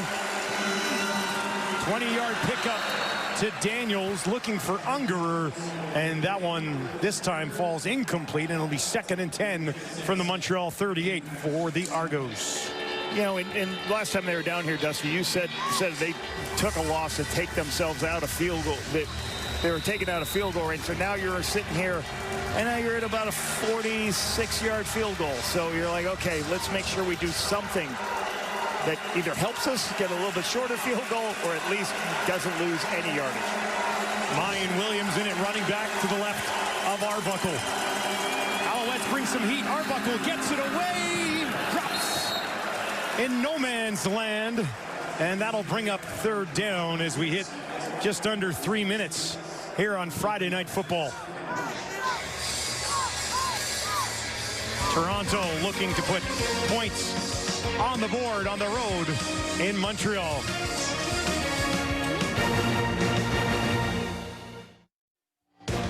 Halftime coming up with Davis Sanchez and Enoch Mwamba. I hope you took Davis Sanchez's advice, by the way. Philpott already with the TD. And you know what? We have all this access right now to the stadium, and sometimes you just walk and you find the most magnificent things. I was going to the washroom, and all of a sudden it's a giant photo of Enoch Mwamba. Chezzy, I'm still looking for yours. I know it's down here somewhere. Dusty, it's down here, I promise. I don't know. A long time ago now. Kate, did you say it was in the washroom? Yes, it was. Oh, my goodness. Aralahu puts that one up, and that is true. Toronto is on the board, but send it back down to Luke Wilson. Yeah, you know, I've been real excited right now to see how the Alouettes offense is rolling. To me, I think it's the perfect game plan. As a coach, Coach Moss and Anthony Calvillo clearly came out here and they wanted to try and establish this run game against the Argos' new D line. And they got that going. And it's tough runs. They're breaking tackles. They're coming downhill. And I'm telling you, if you can't stop the run, you can't stop anything. Then you come out, little play action, slide route. Again, it's masterful calls here. And then what happens? You miss this shot to Philpott. It's cover 0. You're leaving this guy on an island. And I was shocked that they're going to try this again on the next drive. And I will say Davis Alexander, when it wasn't exactly what you needed, made plays with his legs. And again, you should have hit Philpott on the first cover 0 rep, and you come back on the next drive. The Argos gamble again, and the Alouettes make him pay. Not a guy that you want to let get in behind your defense in Philpott. Usually he doesn't need that type of advantage. He's got 3 catches for 43 yards in that touchdown. Good stop there by the Argonauts defense. Cameron Judge showing up, making a nice tackle in the hole to minimize the gain to 0 in that 1st and 10 play. Montreal with the ball again, leading by 5, just over 2 to play in the 2nd quarter. Alexander out to his right on the run, might have enough room to get it. I think he did. Very close. Looks like a 1st down here for the Alouettes. and something Davis said in the game, in the pregame show, he talked about the Argos may need to pressure more, and when you pressure, you play man coverage. Another snap of man coverage. Nobody's got the quarterback. Davis seemed scramble for the first down. So once again, the ability to use his legs is something that's going to be hard when you try to pressure him and play man coverage. This is not good. It was McManus who was in pursuit of Alexander. You saw in that last replay, and now he is going to get looked at by the training staff. Looks like he'll walk it off to the sideline at least. Spectacular player. CFL All-Star 2 of the last 3 years. I mean, last year in the Grey Cup, Dusty, I just remember that guy knocking footballs down all game. 1 interception for a touchdown. Sometimes when you have to chase and you really have to open it up and run full speed, that's when you can pull muscle. Sometimes that'll happen. At least for me and you, Dusty. It could certainly happen from time to time. Argangelo will come into the game for McManus.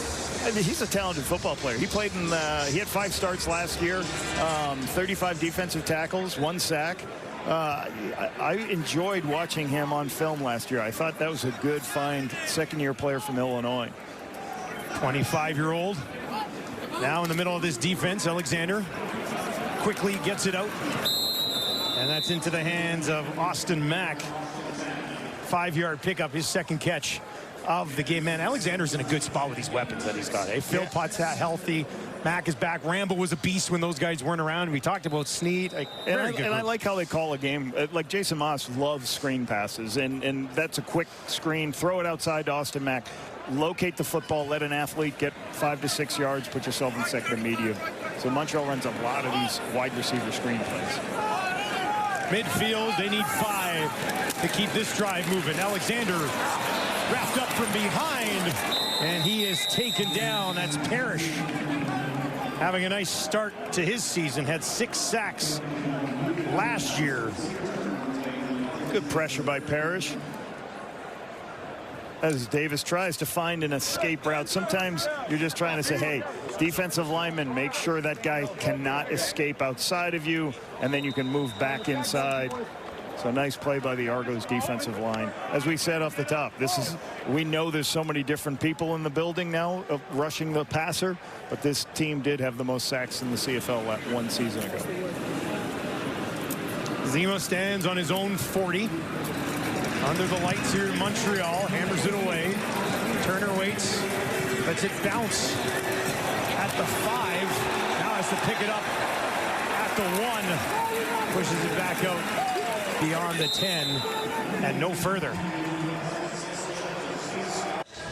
It's the battle we didn't know we needed, but we're very excited for.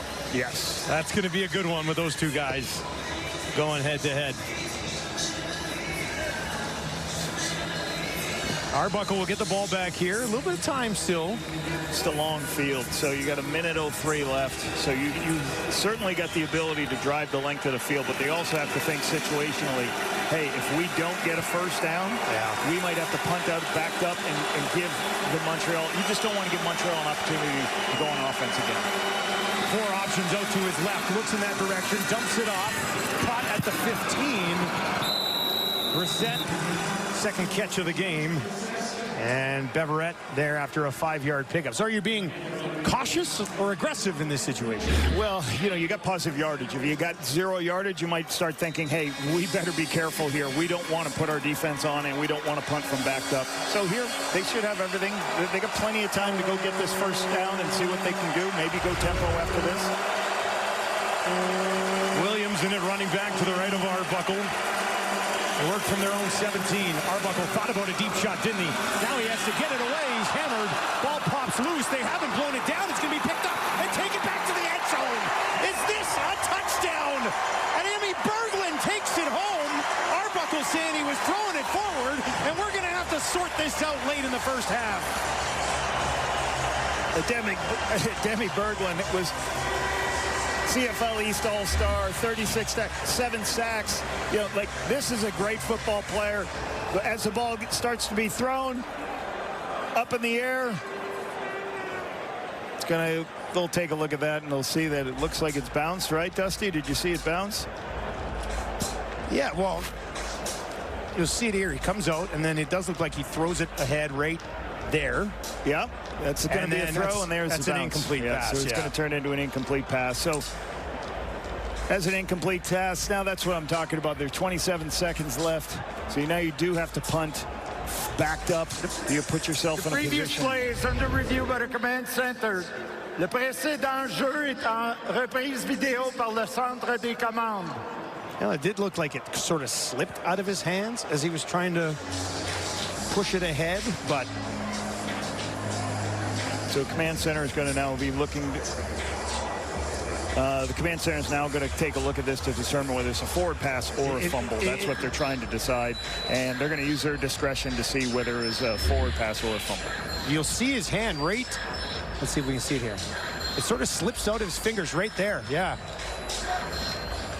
It looked like it was out of his arm before his arm moved just slightly forward. So this will be interesting to see. Is it slipping out right here before he's thrown the football? That's the determination command center is going to try to make.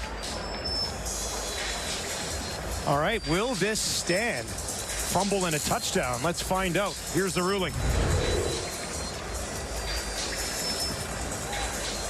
Upon review by the command center, the ruling on the field of a fumble is confirmed. We have a touchdown. Après reprise vidéo, la décision prise sur le terrain est confirmée. Touché Montréal. Abby Berglund is fired up, and a crowd here to their feet. Unforced error from Arbuckle, and the Alouettes take advantage. So obviously command center ruled on this play here. You can see that they felt that the ball was out before he made the throwing motion. So a little fumble. Debbie Berglund there chasing the football. And remember, this Montreal defense 2 years ago broke a team record for defensive scores. And that's something they take pride in and continue to do. Pressure on the quarterback causes the fumble. Debbie Berglund there to pick it up, scoop and score for the defensive score. I think that last look we had at it was probably the best one. We saw that ball pop up before the arm came forward. And boy, we were talking about, do you be cautious? Are you aggressive in this situation? That's the last thing you want to have happen. Montreal at home on a Friday night in the driver's seat now. Touchdown from Philpott and Isaac at Amy Berglund. We saw the contact coming in. Ugawek trying to get a piece of it too. Demi Berglund right there. And you know, he was a great free agent signing last year for this football team for Dana Machocha and company coming over from Calgary, the most outstanding Canadian in the East. You know, he had 9 tackles for losses, the best in the CFL, led the CFL in tackles for losses. And I love they move him in different spots. And I think what Noel Thorpe's done with him, you know, he really brought out the best in this football player, giving him different roles and moving him around, and been a spectacular addition to this defensive unit. Get the most out of that player. Living up to the hype of a 3rd overall pick. And he's got a lot of face paint. He does. A lot of face paint. How long does that take? I don't know. You know, it's a lot of work right there. We should do that one game on Montreal. Me and you, we put the face paint on. You're going to be committed, right? You're either in or you're not in. Oh, you know, it used to be just the little stickers with the blackout stickers. It's a lot of work right there. I got some kids I coach. They're 10 years old. They play hockey. They put on a little bit of eye paint. Man. I don't want to tell them they look ridiculous. I thought I have a lot of makeup on tonight, but Montreal will hammer it away again. Maltos down to the 10. Brought back by Calvin Turner Jr. 29 stopped in his tracks by Vaughns, among others. And Arbuckle will trot back out. Interception, and then that costly fumble in the first half for Arbuckle, 11 of 15 otherwise. And that's kind of the thing for Nick to become the, you know, a full-time starter somewhere. Those are the, you know, he's had some fumbles in his career. He's had some interceptions in his career. Those are the things that he needs to kind of clean up in his game to become a consistent starter in the CFL. 26th start of his career tonight, 10 and 15 in the first 25, spread across Calgary, Edmonton, Ottawa, and of course Toronto. Down by a dozen with 25 seconds on the clock. Arbuckle heaves one down the field, and that's going to fall incomplete. Coxie could never really pick that up, I think. And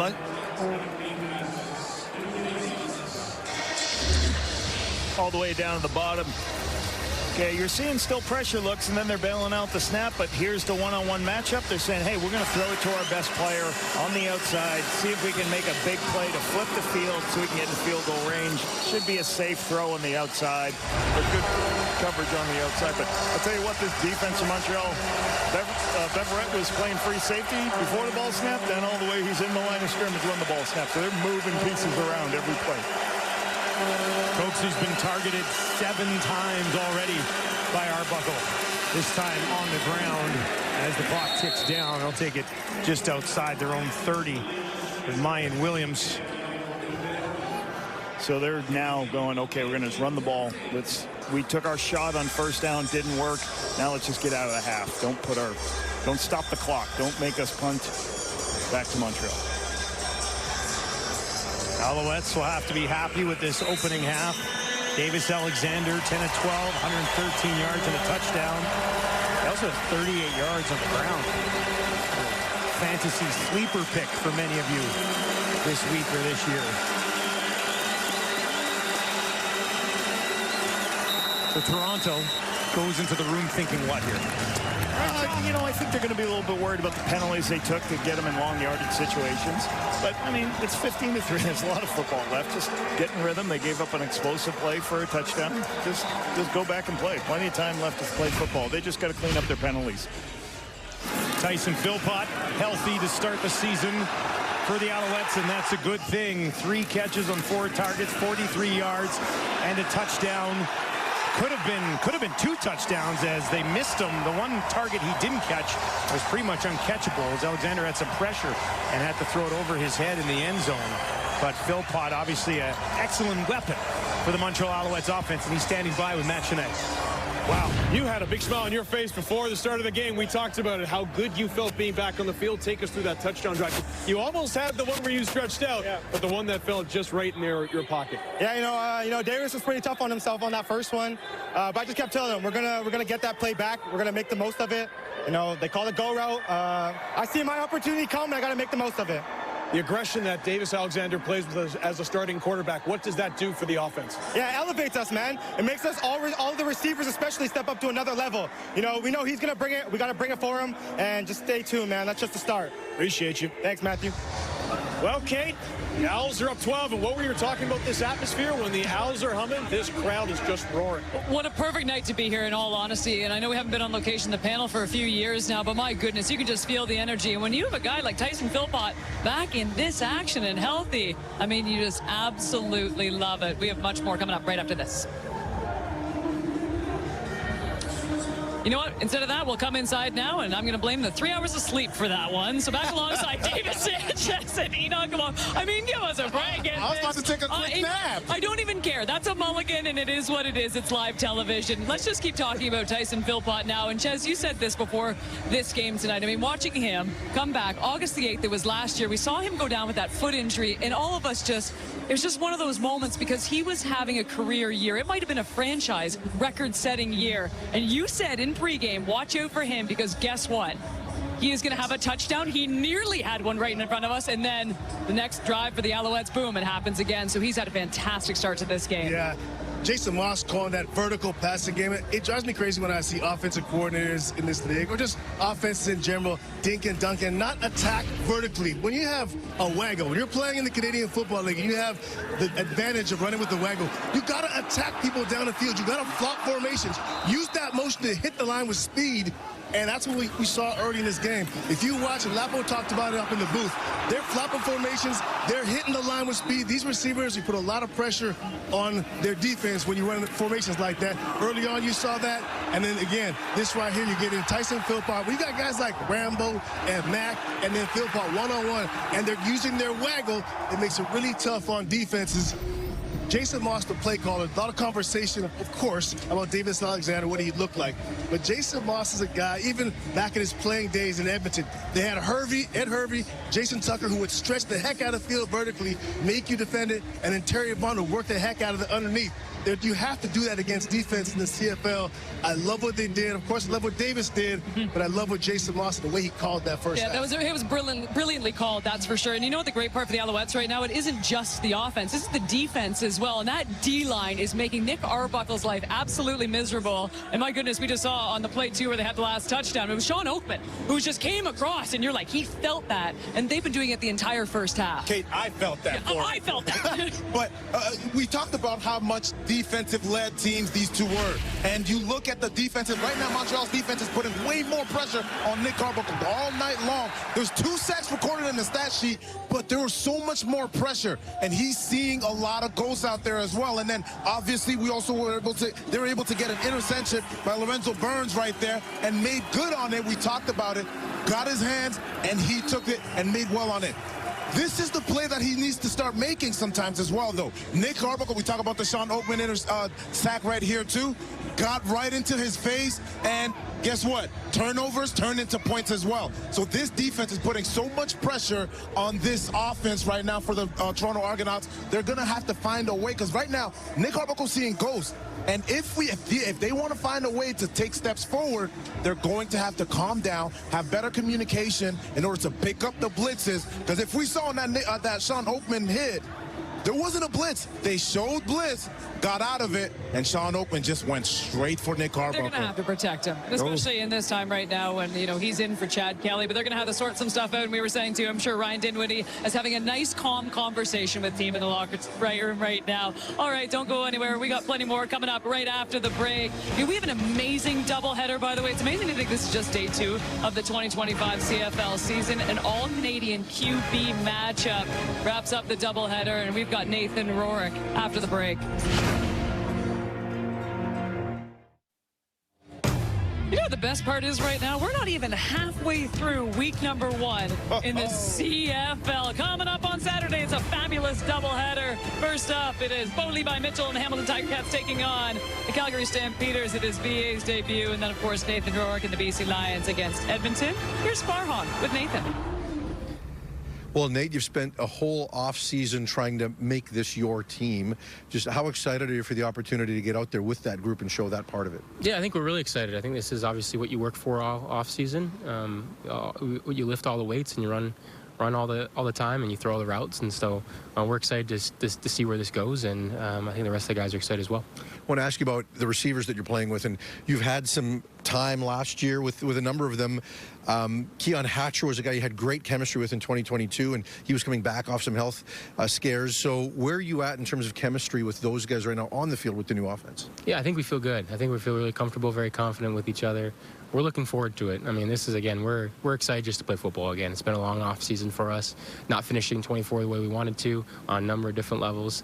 We've regrouped really nicely. We're excited with the new direction of the team, and we're hopefully it shows on the field on Saturday. Last thing I'll ask you is just your relationship with Buck, right? I mean, 2 quarterbacks getting to do this together. How has your relationship evolved as quickly as it has? I think it's been good. I think it's just he's just got a passion and love for the game that you see, and you're able to kind of meet him there and kind of be excited to learn everything from him. I've just been excited to just kind of be a sponge around him and try to pick up as much as I can. And I feel like I've learned a lot about football in the last couple of months, and I'll continue to learn, I think, through this offense. So I'm just excited that we've got someone like him at the helm, and we're ready to follow him wherever we go. You got a favorite Snoop song? Man, too many to pick from. Next episode, maybe? Is he in that? No. Yeah? Yeah. It's on the playlist. Nathan Rourke is demanding it. There's some explicit ones I can name. Enjoy the concert and the game. Thank you.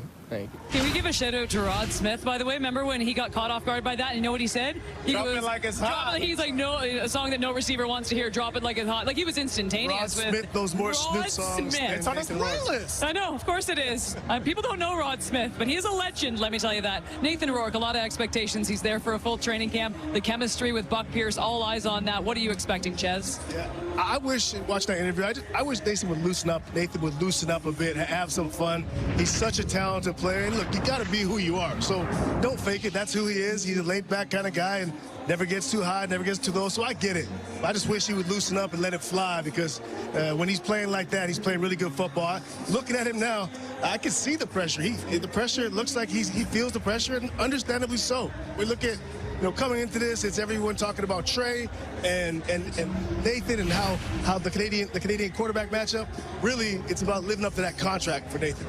I'm looking forward to the game that's going to happen in Calgary, and not for anybody in Calgary, but for the man that is going back to his old home. Only few players in the Calgary Stampeders right now remember Bo Levi Mitchell wearing the Calgary Stampeders jersey. When he's going to go back, he's going to make it look like he doesn't want to play these guys. You know what, you're right. I think everyone's looking at the All-Canadian QB matchup, which is going to be phenomenal, but you're right. I'm so excited to see Bo Levi Mitchell go into Calgary. Of course, Vernon Adams Jr. to make his regular season debut as well. All right, don't go anywhere. We got second half action, though, between the Argonauts and the Alouettes. The Owls up by 12. We'll get you back to action right after this. On your mark, set, go. I'm ready if you're ready. We ready to start the show. I'm trying to keep it cool, but walking in with a glow. Something divine, my time to shine. Years with my peers, I've been on my grind. Put me to the test, I put it on the line. One goal, so there's one thing on my mind. To be number one, here we come.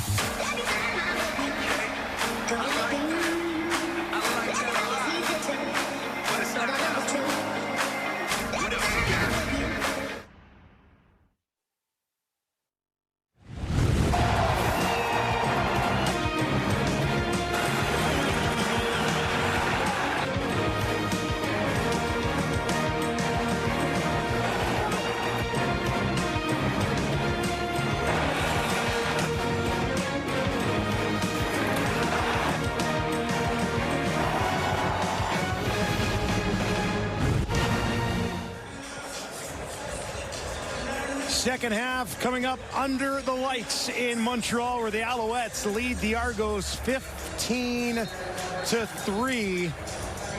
DeMonte Coxie, 72 yards in the first half. He's with Matthew Shinetti. DeMonte, right now, given the fact that the running game hasn't really been established, what kind of pressure does that put on the receivers, knowing you guys got to claw your way back into this game? It don't really put too much pressure on us. We just got to go out there and execute, make sure we blocking for our running backs to get them out and get them out of there. And the O-line's been doing a good job. We've been fumbling a little bit, but we're picking it up. Take me through the keys to making a great contested catch against this aggressive defense, because every time you come to this stadium, you seem to just find your way to get through that coverage and get your hands on the ball. It's nobody but God, man. I'm just a vessel that he's using right now, and every time I come out here, it's just about the details. RD always tell me that details. So when I come out here, I just make sure I'm emphasis on my details. Appreciate you. Yes, sir. Appreciate you. They could use a big second half from Coxie. Montreal will get the ball to start the half. Letcher had to backpedal and grab it just inside the 5. Turns it back, breaks one tackle, gets a big block at the 40. Now he'll take it to the 50 and cut it back. Letcher still going and eventually tracked down from behind. They get there, but Letcher, a big one. Teodric Hansen with a touchdown-saving tackle. But fireworks from Letcher on Friday Night Football.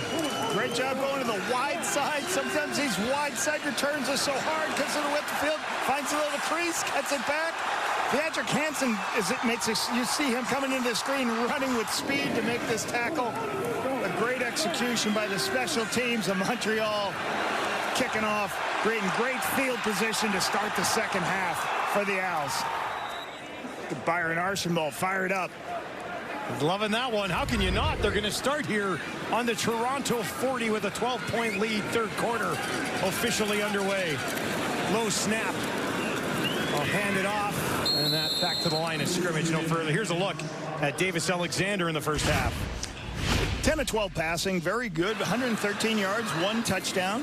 And, there's some underneath throws. They took a couple opportunities at a couple of shot plays, but I like what they did offensively. Sean Thomas-Williams got 38 yards rushing. Alexander himself has 38 yards rushing. There you see the shot play. They protected him versus blitz, and he had the opportunity to make the throw. He made the throw. So a good first half. He's got a great defense around him. Doesn't have to do too much. 2nd and 10 here. 4 on the pressure for Toronto, and Alexander takes off again, and he uses his feet to pick up a Montreal first down. 12 yards. That'll give him 50 on the game. once again, he's got the ability when he sees everybody running out of there in man coverage. I don't like the picture. The protection's not great. I'm just going to scramble, get the first down. Right now, like I said, he doesn't have to make too many bad throws to make bad decisions. I'm just going to scramble and get what I can. Didn't hesitate either, right? Nope. He knew it. Boom, there's space. Let's go. Got his team a first down, and they're working from the Toronto 28. This time he wants to throw, and he will. Heads up. Big hit coming. And hanging on to the ball on the far side of the field after the hit from McFadden. Austin Mack's second catch of the ball game. Yeah. And then when you see basically McFadden's looking inside, and as the quarterback pulls it on the perimeter. Oh, it's Speaker. Okay, sees the throw on the outside. He's going to be the low player in that zone, so he's just going to be rallying up. The throws to the wide side of the field, he can rally up. Just make sure he wraps up and makes a tackle to the wide side. Nice tackle from McFadden there on the wide side of the field. First catch of the game for Speaker. Had 58 of them last year. Alexander gets this one away. There's Mack, and he'll take it down inside the 15 as the Alouettes march on another first down for the home side. Really nice rhythm throw to the outside to Austin Mack, his big target. Those throws to the wide side of the field. Nobody underneath you, so it's easy to make a nice timing throw. Again, he's just staying on schedule. When you're 2nd and 6, you can throw those 6-yard throws, fall forward for a first down. First trip to the red zone by either team. I noticed that. In tonight's game. Alexander, end zone, lays it out there, broken up. Tried to find Philpott again, and McManus with the denial. You don't see that happen often, but Wynton McManus made a spectacular play. The Alouettes are trying to create a corner route, and then Wynton McManus ends up covering Tyson Philpott. That doesn't happen often, but watch him go right through the hands. That's what you teach your defensive players. When the hands show up for Philpott, the ball's coming. Put your hands through his hands. Spectacular play. Great recovery in a difficult situation for a linebacker trying to cover a wide receiver. Looked like McManus is pointing for somebody else. Go, and then somebody else help I'll me, do please. it. I'll do it myself. Alexander finds Rambo trying to push to the end zone, and he will be stopped, but he's got a first down for Montreal.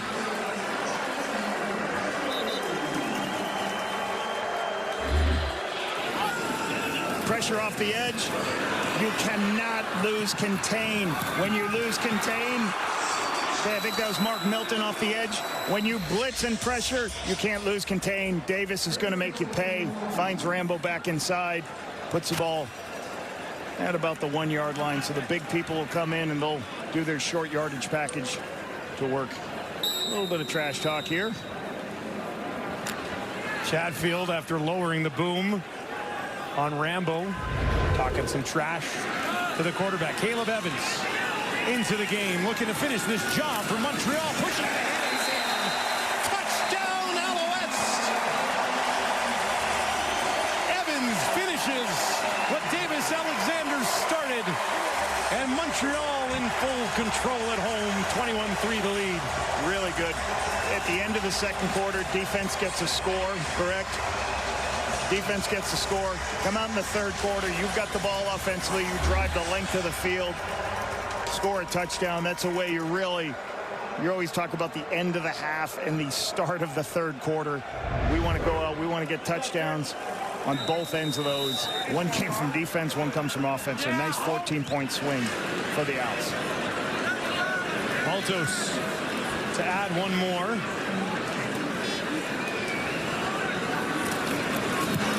That is up and through. It was a 7-play, 40-yard drive after the great return from Letcher to start the half. Caleb Evans, 4 touchdowns last year. He's got his first one this year tonight. And you love getting up early to watch golf. RBC Canadian Open will be waiting for you. Davis Alexander got to be happy with what the fans are seeing here tonight, if you're an Alouettes fan, with what Davis Alexander has managed to put together so far. Through the air, and he leads his team in rushing yards. This is bobbled by Turner. Picks it up and will not find any space. He stopped shy of the 30. First half for Nick, 11 of 16, 139 yards. Made some good throws. Also in a position where he's got that throw to the wide side of the field that was intercepted. But they just really haven't found the rhythm they need. I think they need to run the football a little bit better. I think they're only averaging 2.7 yards per carry. And that'll help free up and get some of the play actions going. But, hey, the Montreal defense does what they do. They don't give up explosives. They keep you out of the end zone. McMahon just 3 touches. Ryan Williams 3 touches as well out of the backfield. Arbuckle wants to throw here. Now he's going to dump it off, setting up that screen for the running back. And McMahon gets about 6 or 7 on that first down catch. Love a nice screenplay to start a drive. It's going to come out. You're going to have linemen out. You're going to have 2 linemen. We're going to create. One's going to be a kick-out player, and one's going to be an alley player. And you're going to have the running back go up inside. See Sage Dockstader trying to be a big body in space. 2nd and 4. Arbuckle takes off. There's a flag as he slides for the first down. But a flag in the area of possibly holding, but Alouettes are going to say this is coming back.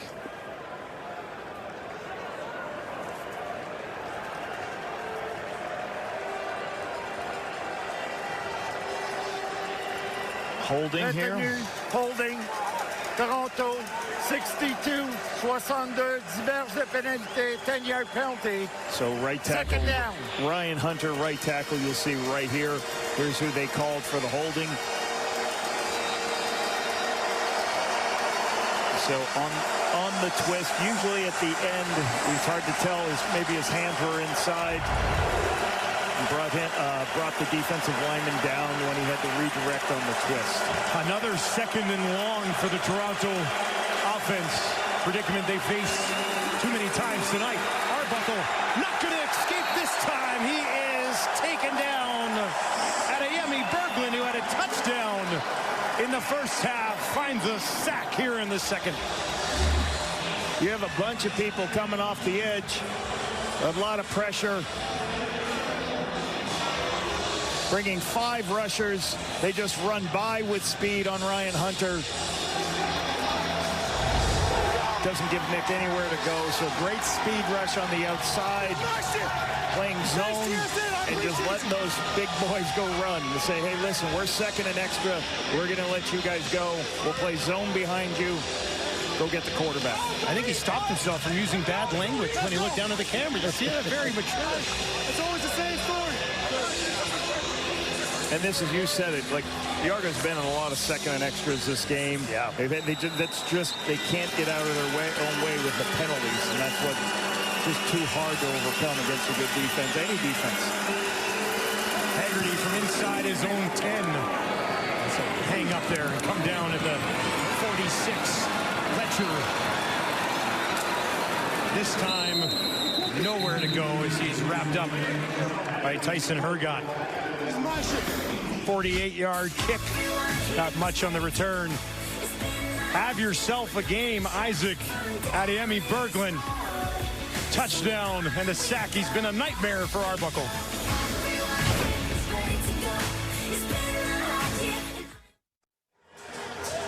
Welcome back to Montreal, where both of these teams made the decisions after camp to cut their veteran running backs who both had good seasons last year. Kadeem Carey, 1,000 yards, 3rd in the league in rushing, and Walter Fletcher, over 1,400 yards from scrimmage. Yeah, and, you know, that's part of the salary cap. I heard, like, running backs are a position that usually teams say we have to be able to find running backs that can perform at a high level. You can't keep everybody in the salary cap world, and when you keep the Wynton McManuses and when you sign you know, some of the great players you have, you just sometimes have to play younger players at certain spots, and running back is one of the ones that always happens. And like I said earlier, Travis Tice has shown up and said, I should be somewhere on your roster, and that makes it easier for, Montreal to be able to move on from Walter Fletcher. And certainly, I know the Argonauts really like Mayan Williams from Ohio State. Nice catch. Good look at it there from Austin Mack. Second and short, and they would push it ahead. And that is the guy we were just talking about, Travis Tice. I was talking to you at halftime. I said I watched some highlights from his senior season, and it was a lot of runs like that. This guy breaks a ton of contact. Yeah, when you're running zone plays, the key is patience. You don't want to run up to the hole too fast, and you see him slowly letting the line develop, and then he cuts behind the push of the line and finds the first down. And the Argonauts don't have a lot of rushing yards. Well, the Argonauts not really in a position to run the football. Montreal keeps putting themselves in positions to run the football with short yardage scenarios. 10-yard pickup. Tice has 21 on 2. Back on the ground again. Sean Thomas Erlington this time taking the handoff from Alexander. Short pickup on first down that time.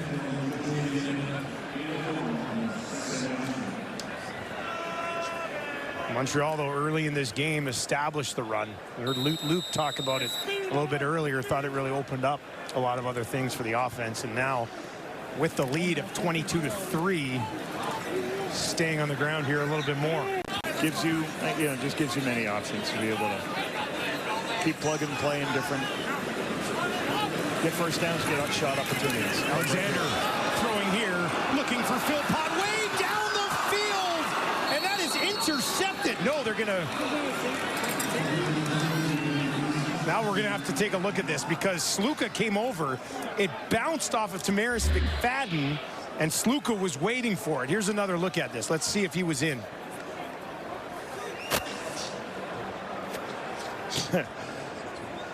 Derek Sluka from Ithaca, New York, has range. Look at, for a big guy, talking to John Murphy, personnel guy with the Argos, he said this kid, he's got... The pass was intercepted. So they're now talking about Previous it. Play is under review. Le jeu précédent est en reprise vidéo. Command Center is going to take a look at this one. We will have the ruling for you when we return to Montreal. Well, the Command Center has had a few more looks at this possible interception from Derek Sluka. We will give you another look at it. Ava McFadden to Sluka. Here's the ruling. Upon review, the ruling on the field stands as it passes was intercepted in goal. Will be Toronto's ball at 30-yard line. Après révision, la décision est maintenue. Premier essai, Toronto à la ligne de 30. What a great play by Derek Sluka. Now listen to how this guy's path to the Canadian Football League. He was a free safety in college, Division III, small college Ithaca. The NFL teams say, try out for wideout. We think you can maybe be a wide receiver. So he goes to the Argonauts as a wide receiver. Halfway through camp, they move him to defensive back. And he shows speed and range, and at 6'3", he can make plays like that on the ball. Yeah, big body back there, and the Argos get some much-needed life with the interception by Sluka. And you just don't see that often. A guy switches in camp and is able to have the athleticism to go rare, compete and play. So, I mean, you got Derek Sluka, Marc-Antoine Dequoy, two really good big free safeties in this game. And that's what you need, your free safety. He's got to be able to recognize the balls in the air and run across the field and make a play on the ball. Ball is tipped up in the air. Makes spectacular play. And I guess you can put this guy in at wideout, like, if you need to. If you need to. He probably already knows the playbook. Throw him in. That's funny. Through camp, if he goes, it's not really working at wideout, I can be your safety. And then, okay, let's take a peek at you. As a guy who's been a head coach, usually when you do that move, that guy's getting cut. Yeah. Not making the club. He's not going to be a starter for you on opening night. Sirocco is down here. And he is up, which is a good sign. But there's definitely a bit of a hitch in his giddy up there. So we have a center leaving from Calgary for a couple plays off, and he's replaced by a center from Calgary, Peter Nicastro, fifth-year player. both guys from Calgary, University of Calgary College. Darius in his 7th year. Very intelligent football player. I enjoyed working with him in Ottawa. Understood the calls, could communicate. Biggest thing for a center is got to be able to communicate all the calls. Tell us, hey, this is how we're protecting on this football play. Both these guys have done that very well in their careers. Second and a couple for Arbuckle. Ryan Williams stands into his left. Montreal started to show a bit of pressure at Beverett. Now they'll back it off. They'll give it to Williams. Push back, in trouble. Flag on the play, and he's hauled down, pushed back inside the 30. Wynn's helmet is popped off for that Montreal defense. And there's a couple of flags on the play as this ball was moved out to the right.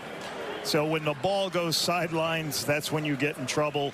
Looks like Byron Vaughn's here can work to the sideline and prevent that play. You know, when you're 2nd and 2, the ball spills wide, you can be in a tough position to not get that yardage. And you can see the chess match. Toronto's worried about blitz, so they're doing what's called a double cadence, Dustin, where you pretend to snap the ball so you can look what's happening defensively. So between Noel Thorpe, Brian Dimwit trying to figure out what's going on. We'll see what this flag is too.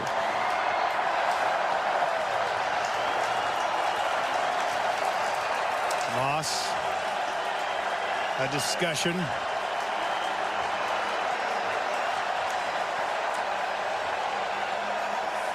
They're giving him options right now on what this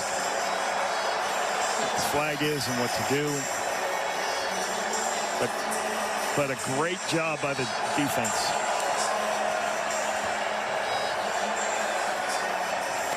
Okay, so we think there may be a penalty on both sides here that they're trying to sort out. All well, a very successful wave is taking place here with the crowd at Percival Molson Stadium.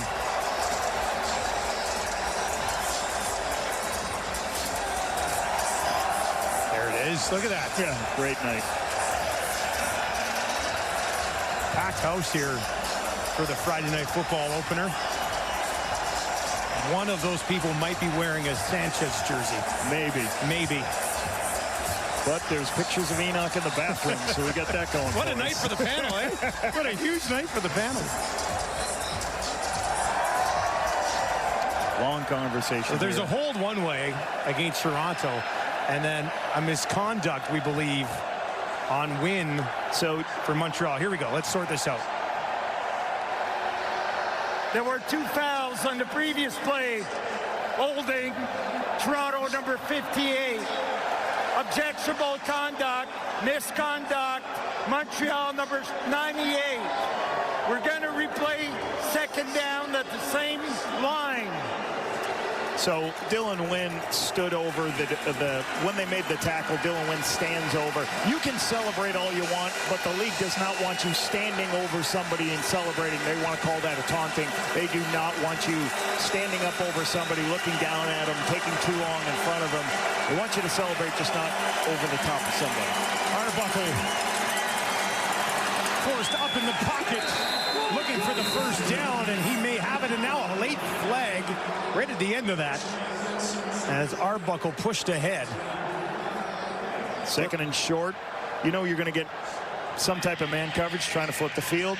Arbuckle doesn't like the pictures, just scramble forward.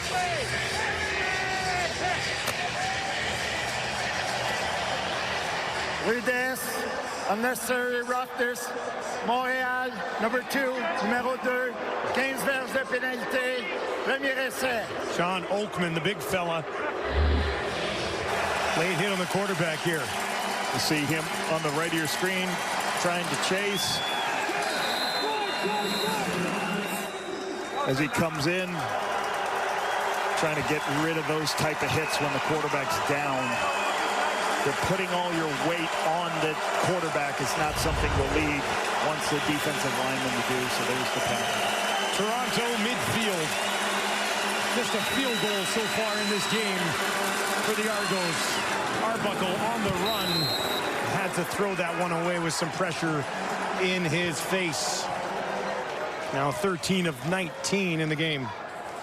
Good Defense keeping it, just dropping everybody in zone, giving Arbuckle no place to throw. He has to scramble away and throw it away. So Thorpe's changing up the pictures on every series after these couple of penalties have flipped the field for the Argos. Penalties lowest in 50 seasons last year. So that's this week, right? Only 13 per game. Keeps the games moving when everybody's being good boys down there. Disciplined football.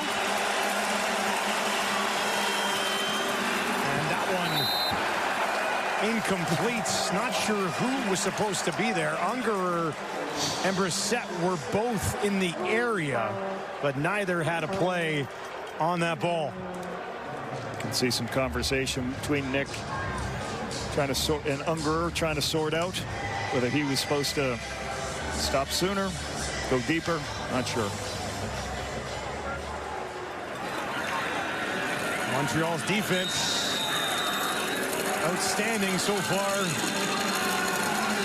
in this one. Haggerty from his 45. Letcher waits, now takes just inside the 15 and tried to reverse it back. Nargangelo was there to make the tackle on a packed evening in Montreal. They're loving their Alouettes on top.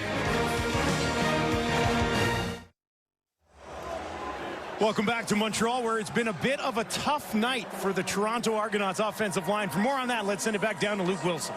Yeah, you know, I watched this, and part of this whole offensive struggle right now for the Argos, it just feels like every yard is so tough to get. And I got to say, you tip your cap to Montreal, but the Argos are not helping themselves. Pre-snap, Arbuckle's got to be back here, and he's got to identify what's going on. And you look at this, you got a free hitter with Sankey, and whether that's on Arbuckle or the O-line, it's certainly unacceptable. Here you go, just a simple twist. We've got our right tackle doing a spin move himself, gets a holding call. Can't happen, they only bring 4. And once again, you look at this play here, a sack, you got a running back on a defensive lineman. How is this happening? And I think if you go back and you're the Argos and you talk Coach Dinwiddie and he watches this film, he's going to be upset with this entire operation because it's not as much what the Montreal Alouettes are doing as much as you're just absolutely clueless up front. Arbuckle struggling behind that line so far. Alexander on the other end. Alexander's done a good job getting outside of the pocket and making plays on the run, hasn't he? Yeah, you know, it's the longer you're waiting back there and the longer you have time, guys get wide open because the zones are just going to break down. He's been able to do that and create with his legs. But the biggest thing is Montreal's been in second and medium, and the Argonauts have been in second or second and extra long. And that doesn't allow you to run the football, doesn't allow you to minimize the play calls. That's what Montreal's offense is doing a good job of now, being in manageable situations. Empty backfield here for Alexander. Got that one away quickly. Bounce behind Rambo. And Parrish was saying, keep going. And Alexander is down, holding his knee. This is not good for the Montreal Alouettes.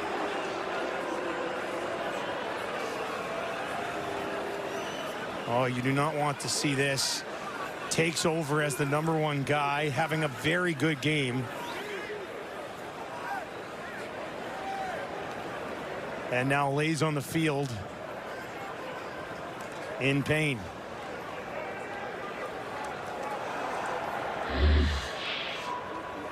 Here's a look.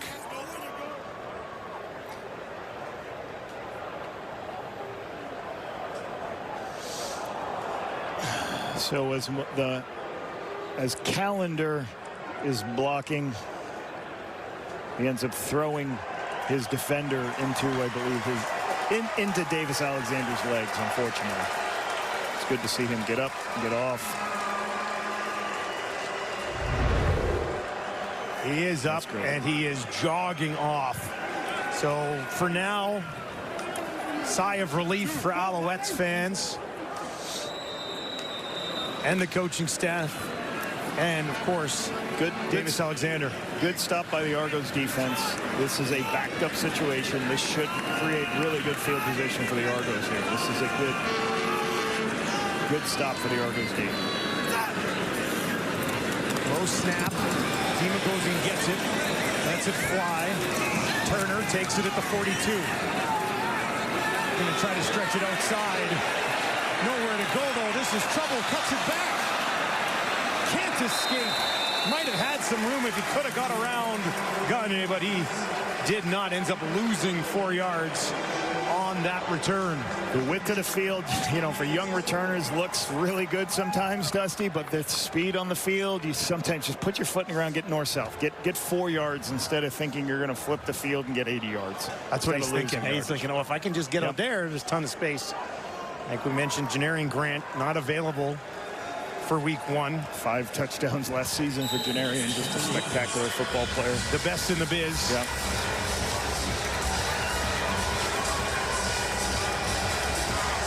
Alexander seems to be fine. Back diving into the iPad. They'll clear things out for Arbuckle. 3 to the left, 3 to the right. Pressure in the pocket. Tries to spin away and will not. Ugawak gets there. Takes him down. So a chase. Ugawak moving from... You'll see him playing at defensive end, an interior guy, and he's going to chase Arbuckle as Arbuckle starts to scramble. He doesn't like the picture. He has to spin back outside. Ugawak is there. So there's, as we talked about, there's no rhythm for the Argos right now. Right now they're sitting at 2nd and 20. Very hard to overcome this situation, and you're going to get the defensive line is going to tee off once again. Another 9-yard loss for Toronto. Alouettes just send 4 this time. Arbuckle gets it away. McMahon gets popped on his way out of bounds by Ento.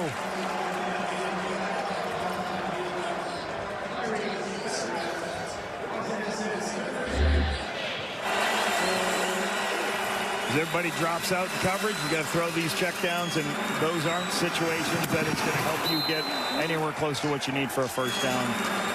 So, unfortunately, they had pretty good field position, but they just lose the yardage on first down. Force them to keep punting, keep backing up. Defense is doing a great job for Montreal.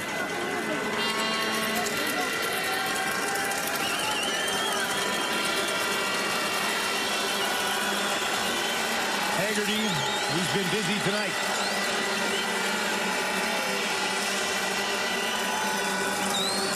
Gets it away cleanly. A little bit of a lower kick. Let your weights. And hauls it in just inside the 30. Couple of blocks back to the 46 before he's pushed out of bounds at the end of the 3rd quarter. Davis Alexander seems to be just fine, and he's been much, much better than that so far tonight for the Montreal Alouettes. Home crowd loving what they're seeing from a team that won 12 games last year.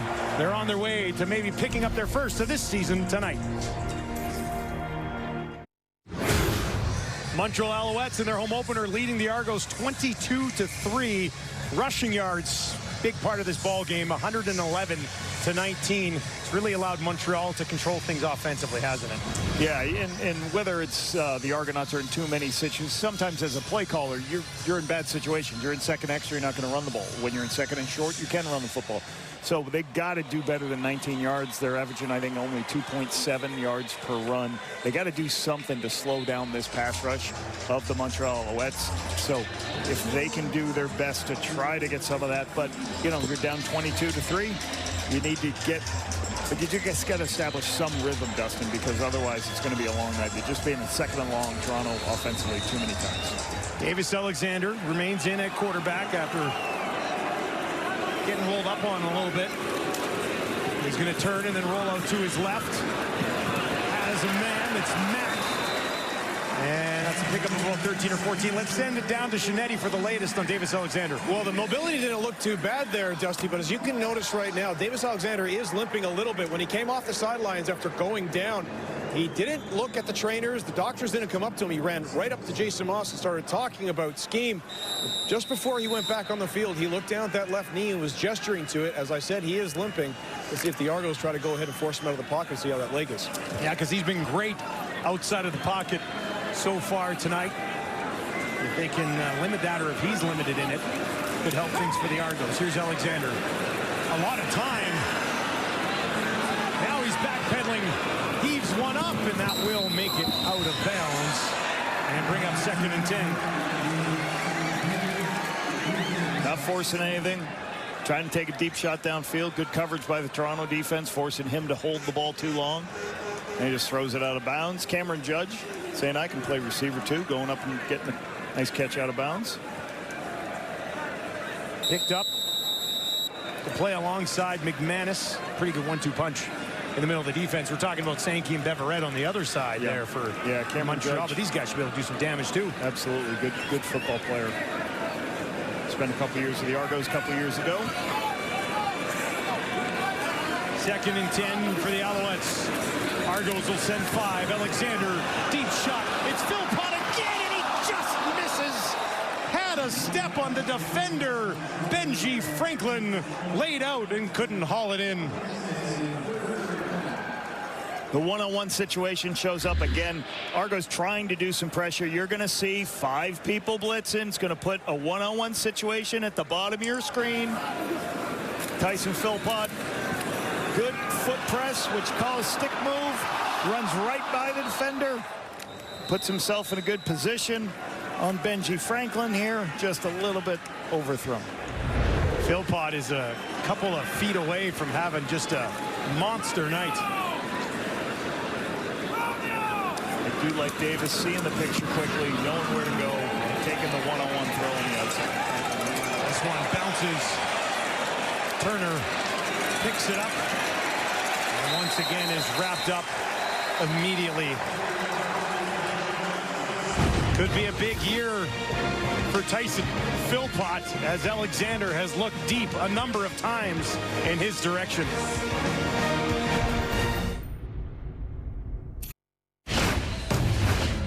CFL returns tomorrow as Bo Levi Mitchell makes his first return to Calgary, and Hamilton black and gold as the Ticats take on the Stampeders. Catch all the action at 6:30 Eastern, 3:30 Pacific on TSN and CTV. And then, of course, Elks and Lions to wrap up week 1 in the Canadian Football League. Riders with the victory over Ottawa last night. Alouettes looking to claim victory against the Argos here tonight. Arbuckle from inside his end zone goes over the middle, one of his best throws of the ball game. That's all the way out to the 36-yard line, and it's Coxie. First of all, great protection, but this is what you're going to see. You're going to clear out this high player, and you're going to send a player behind it, and you're going to try to throw it in the zone. And that's what you see right here. Coxie, a great throw on the inside. By spacing the field using the zone plays.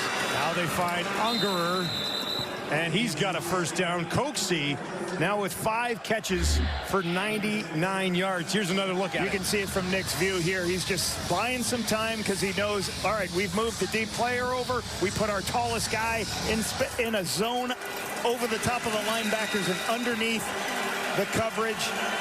Good throw and catch and great protection by the Argos. Back-to-back first downs takes them outside their 50. That pass blocked by Sankey.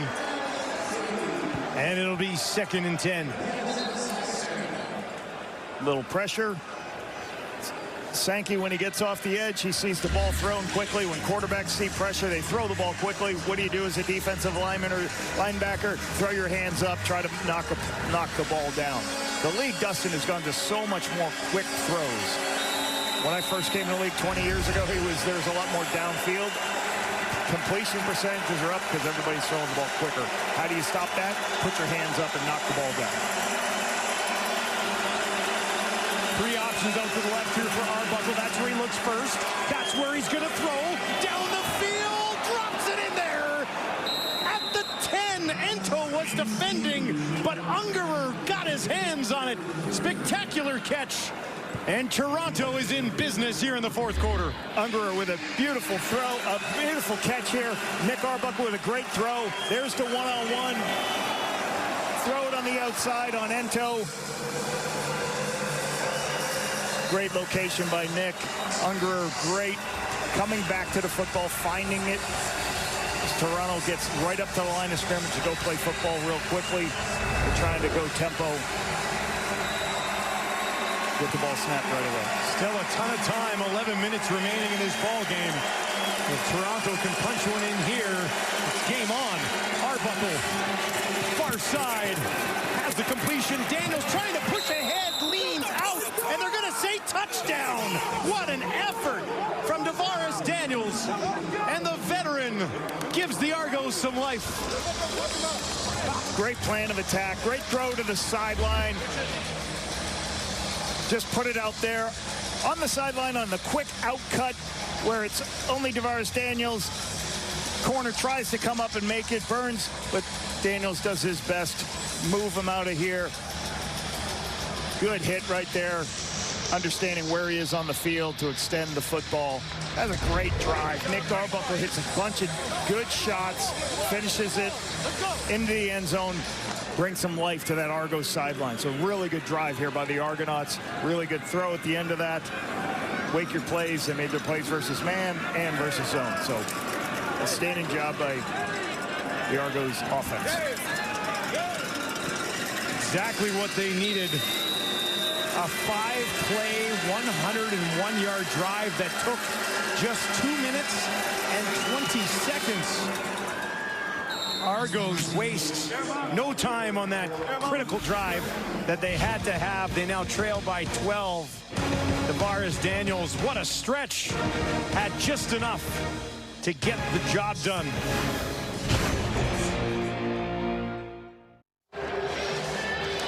He's been doing it for pretty much a decade in the Canadian Football League, and he continues to move up the all-time leaders list. Second among active players in receiving yards in the league, behind only Gino Lewis, Lapo. Really good understanding where he was on the football field to extend, make that play in the end zone to get that play. Really good read by Nick Arbuckle. Good execution down on the goal line. Arlahu set to boot it away. And the always dangerous Letcher waits back. They'll kick it away from him. He'll be taken on the far side. Returned up along the sideline by Richards. Let's take another look at that TD. Yeah, let's take a look at what the quarterback is looking at on this concept. You're going to have a person going deep. You're going to have a person going out to the sideline. What is the quarterback going to read? This player. If that player backs up at all, you're throwing the out cut. Because I'll tell you, Lorenzo Burns recognizes this and does a good job of leaving his go route and coming up to make a play. But Tavares Daniels understands where he is on the field, extends the ball. So really good read by Nick, reading the corner. The corner backs up. I'm going to throw the out cut. And Tavares Daniels makes the extra effort play for the touchdown. Great job by the Argos. Travis Tice into the game at running back. He'll stand to the left of Davis Alexander, and he'll get the ball. This time he runs into some traffic. Back to the line of scrimmage. No further.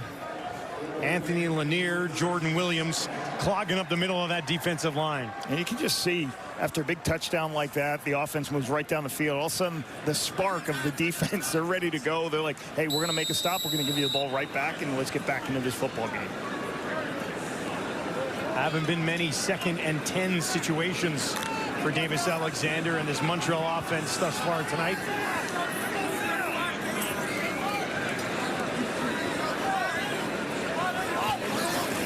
Argos send 5. Alexander on the right, dumps it off to Rambo. He's got a first down. McManus will eventually throw him to the turf. But almost to midfield, another play made by the quarterback on the run. And here's the hardest part of this stuff. You know, you come out and you play zone coverage. Okay, you got zone coverage up on the field, but watch as the quarterback scrambled. The low zone player doesn't know what to do. So as he comes in, he starts to go, I'm going to go play coverage. Nope, I'm going to go get the quarterback. Nobody's now for the receiver. So that's the hard part. You got to stay with your people as long as you can. They leave them. You go up, take the quarterback. Nobody in that spot of the zone. Throw to Rambo. That's what Davis Alexander brings to this new offense. Now they'll get it out to Tice. And he pushes ahead. McManus on the tackle again. but they've been big offensive chunks for Travis Tice in his CFL debut tonight. Yeah, quick screen. You get that screen out, put yourself at 2nd and 1. Nice. Get it out to a guy in space who can break tackles. That's good to do. Do that as much as you can. You got a really athletic guy who's going to break tackles, put the ball out on the perimeter. Team leading 7 tackles for McManus as a knockdown as well. Caleb Evans into the game for the 2nd and inches, has a touchdown in a similar situation earlier today to push ahead, and he's got it this time easy. Break up the middle for about 3 or 4 yards.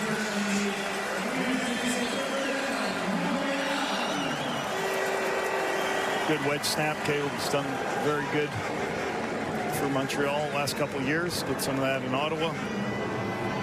But good numbers for Davis Alexander here. You know, good start out for him. And I really like how Jason Moss and Anthony Calvillo called the game for him, giving him opportunities to take shots downfield, but also high percentage throws. Don't put him in tough situations, any long yardage situations. You mentioned Calvillo. This is an organization that's gone through a lot of quarterbacks since Calvillo. They're hoping they found one here in Davis Alexander. He's got a completion near side. That's Cole Speaker, his 2nd catch of the ball game. 1st down, Montreal. You know, once again, this is a wide receiver screen out on the perimeter. Ball's out immediately. But the receiver's got to block, and that's what I feel good about this receiving core out here, doing a good job. Look at Tyson Fulpott. He's working hard. You know, I always used to say this to the players. Hey, screens stink if you don't block, guys, on the perimeter. Make sure you do some blocking, and we'll call a lot of wide receiver screens. You see the effort from the wide receivers from Montreal to help each other, help Speaker get that 1st down yardage. 12-yard pickup for Speaker, 5th receiver to have multiple catches tonight for the Alouettes. Now they'll hand it off. Thomas Erlington takes it down inside the 25 as the Alouettes with a real back-breaking drive here midway through the 4th quarter.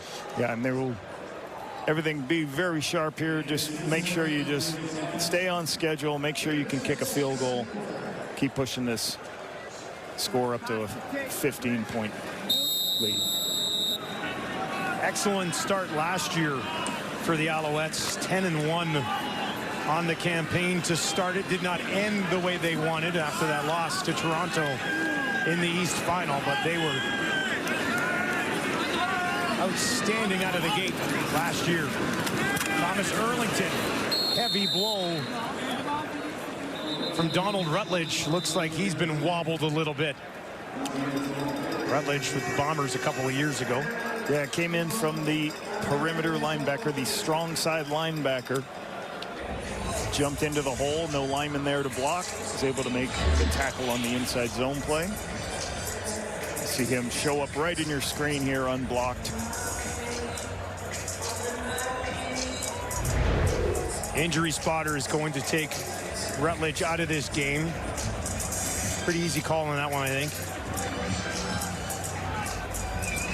He's going to get the first crack alongside McManus and Cam Judge for the Argos this year.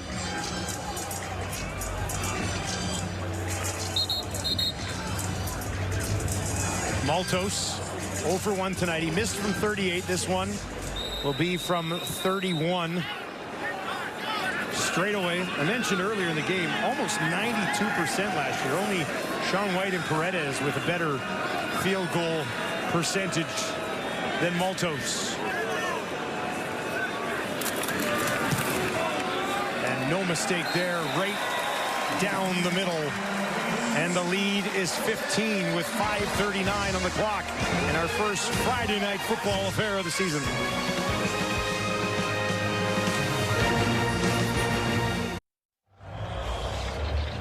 Tyrese Beveret's huge season last year for the Montreal Alouettes. Best defensive player in the East last year, I would think. 23 defensive stops last season, 102 tackles, 9 special teams tackles, 5 sacks, 2 interceptions, 4 forced fumbles, all CFL last year. And a big part of what they've got cooking here again. Lots of other playmakers on this defense tonight for the Alouettes. So now multiple flags fly You know, in our conversation with Tyrese this week, you know, he always talked to me from Stony Brook, which is a smaller college. Procédure illégale, illegal procedure, Toronto, number 58, numéro 58, 5 verges de pénalité, premier repris, 5-yard penalty, still first down. Back to Tyrese, he talked a lot about, like, I have to fight for all the accolades I got. I had to fight to get to the, you know, to get NFL opportunities. I had to fight to get CFL opportunities. So not often do you get guys who come into the league as a special teams player and they play for a team, played for Hamilton, was spectacular. Then Montreal signs him to become a full-time starter. A lot of times that doesn't work. It has worked spectacularly for this football player. Arbuckle, time in the pocket, shot down the field, wide open and dropped in behind the defense was Daniels, but he could not hold on. Oh, he'd want another crack at that, wouldn't he? Yes, as Arbuckle climbs the pocket. When you're talking to your quarterbacks, hey, if you climb the pocket and you have time, make sure you're looking downfield for the deep shots. Okay, they move a double move where they keep the corner low, pin the halfback inside. Great scheme and execution. They just don't finish with the catch. Good protection, good pocket, climbing up. You got to finish with a catch. Second and 15. Bouncing around again. Steps up. Now he's got to run it to the 45 and tripped up just shy of the first down. Should be a 3rd and 1 chance for them to go for it. That's what he's giving them here. Yeah. Right? A great job. And but that previous play, it's hard to get people that wide open in long yardage and zone situations, and they just got to hit that. They got to make that catch. 3rd and 1. Arbuckle, shotgun again, hands it off. Quick cut back. I think that initial push will be enough. Really nice for the cut. first down. Penetration at the point of attack. That's McMahon. McMahon recognizes that penetration, cuts behind it, and then he just keeps his shoulders turned and gets north-south, understanding the situational football that it is 3rd and 1. See a little bit of penetration here. Good jump cut to get behind it, get the shoulders, the yardage for the first down. That cut got him exactly what they needed. They need 15 points here somehow in 3.5 minutes. Arbuckle hit as he throws. Underwood went up for it through his hands and out the other side, working against Lorenzo Burns. I think this is where Nick Arbuckle needs to go with the football, but I love the play of Lorenzo Burns here, just driving, coming underneath, and making a play on the football. That's the softness of the defense, but Burns closes the distance, makes that great play. Really good, really great play by Lorenzo Burns. Interception tonight, correct, right? Having himself a game. Just 5 games last year, starting there at that corner spot this year. And it's paying off tonight. Arbuckle down the field. Nobody there. It was well over the head of Daniels. Trying to get Tavares Daniels in his middle of the field. Daniels went underneath the linebacker. Nick expects him to go over the top of the linebacker. On the poison route, Dustin. That's what they call the poison route. That doesn't sound good. Poison. That doesn't sound good at all. It is when it works, buddy. So force a 3rd and 10. Big play for the Argos here. Ungerer to the top of your screen. It'll be Coxie by himself, working against Lorenzo Burns at the bottom of your screen. Arbuckle, far side, drops it in there. And it's Ungerer who came back to it and managed to hang on for a huge first down, 14 yards for Toronto. Argos trying to stay alive, but the Montreal Alouettes lead 25-10, flying high on Friday night.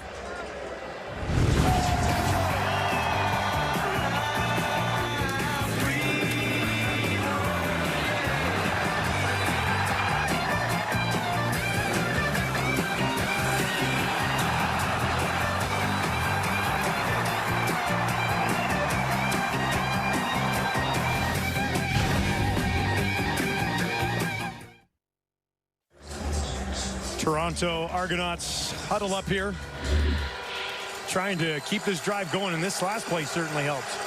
And Nick Arbuckle talked about David Unger. Just has so much trust he has in him as a football player. Can play multiple spots, understands everything in the system. Over the middle and intercepted, taken away by who else? It's Beverett to seal the deal for the Alouettes in their home opener. Big players make big plays in big moments, and Beverett did just that. Takeaways is the story of this football team. Okay, you're going to see the linebacker dropping out. It's going to be a post right here. But you have to see this linebacker. Beverett is going to leave the line of scrimmage and come underneath.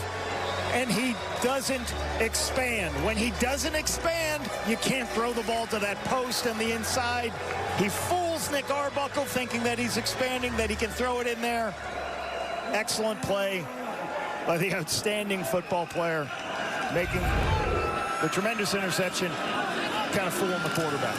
Had 2 interceptions last year and an outstanding season, and now pushing ahead for a first down and much more.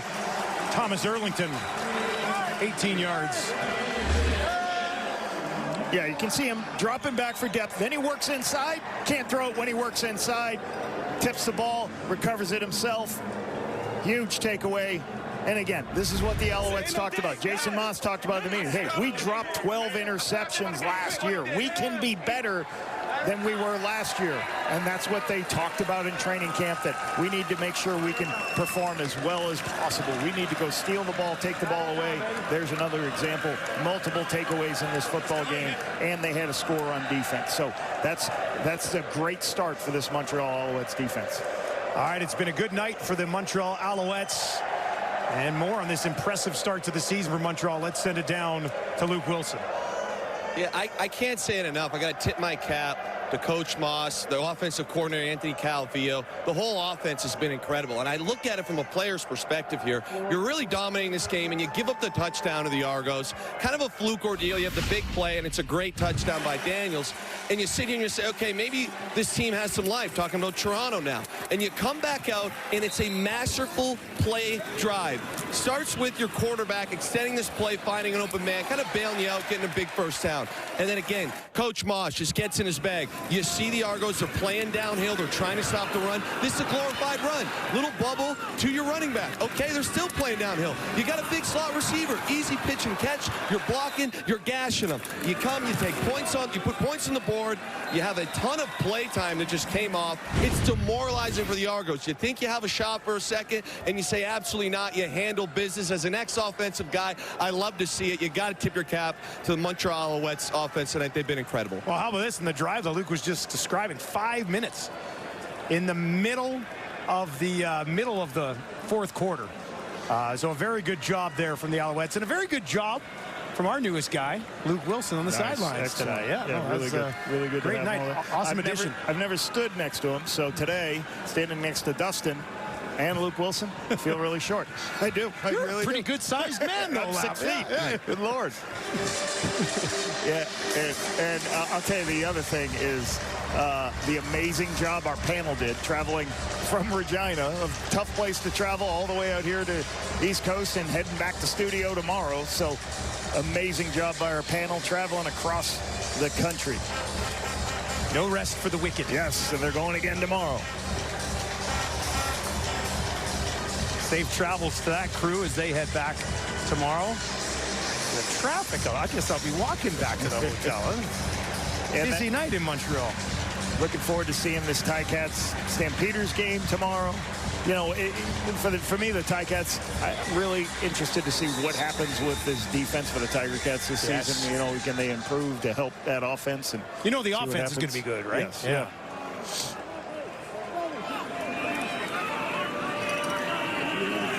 Clock ticks down to the final couple of minutes. Alexander looking to put the finishing touches on an Alouettes victory. Hands it off. Erling, what have you thought of him? I mean, they let Fletcher go. We've talked a little bit about Tice, but for now, the main back is Sean Thomas Erlington getting an opportunity here to be a #1 guy in his career. What do you think? Yeah, and he's always been. Every time he's had opportunities to play, you never felt like, oh, you know, we can finish. You always want this when you play your second string running back. If there's an injury for 5 weeks, you want to go, all right, I can play that guy for 5 weeks and make sure I don't have to fly somebody in, get somebody in, or in the practice squad. He's done that. Every time he gets the opportunity to play, performs very well. Good signing by them last year. Gives them a lot of depth at the running back position. 72 yards and 14 carries. This is 15. And he pushes ahead for 4, almost 5 more.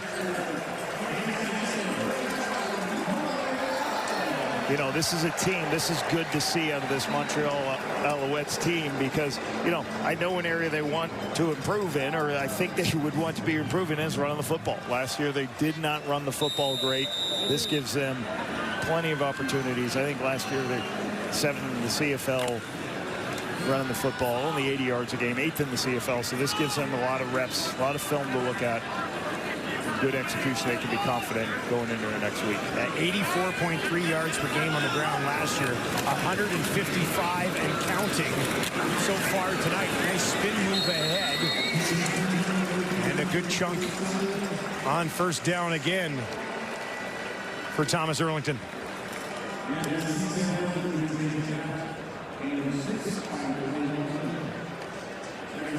Toronto's offense just 275 yards. I liked what Jason tonight. Moss said in our meeting. We talked about a little bit about the coach of the year. You know, he was obviously coach of the year last season, and he talked about how much it was an organizational win for Montreal. It wasn't just about me.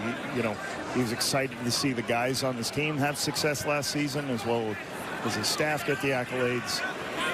And he's turned the page to come to a new year. On the ground again, this time they'll be stopped short of the first down, a couple of yards.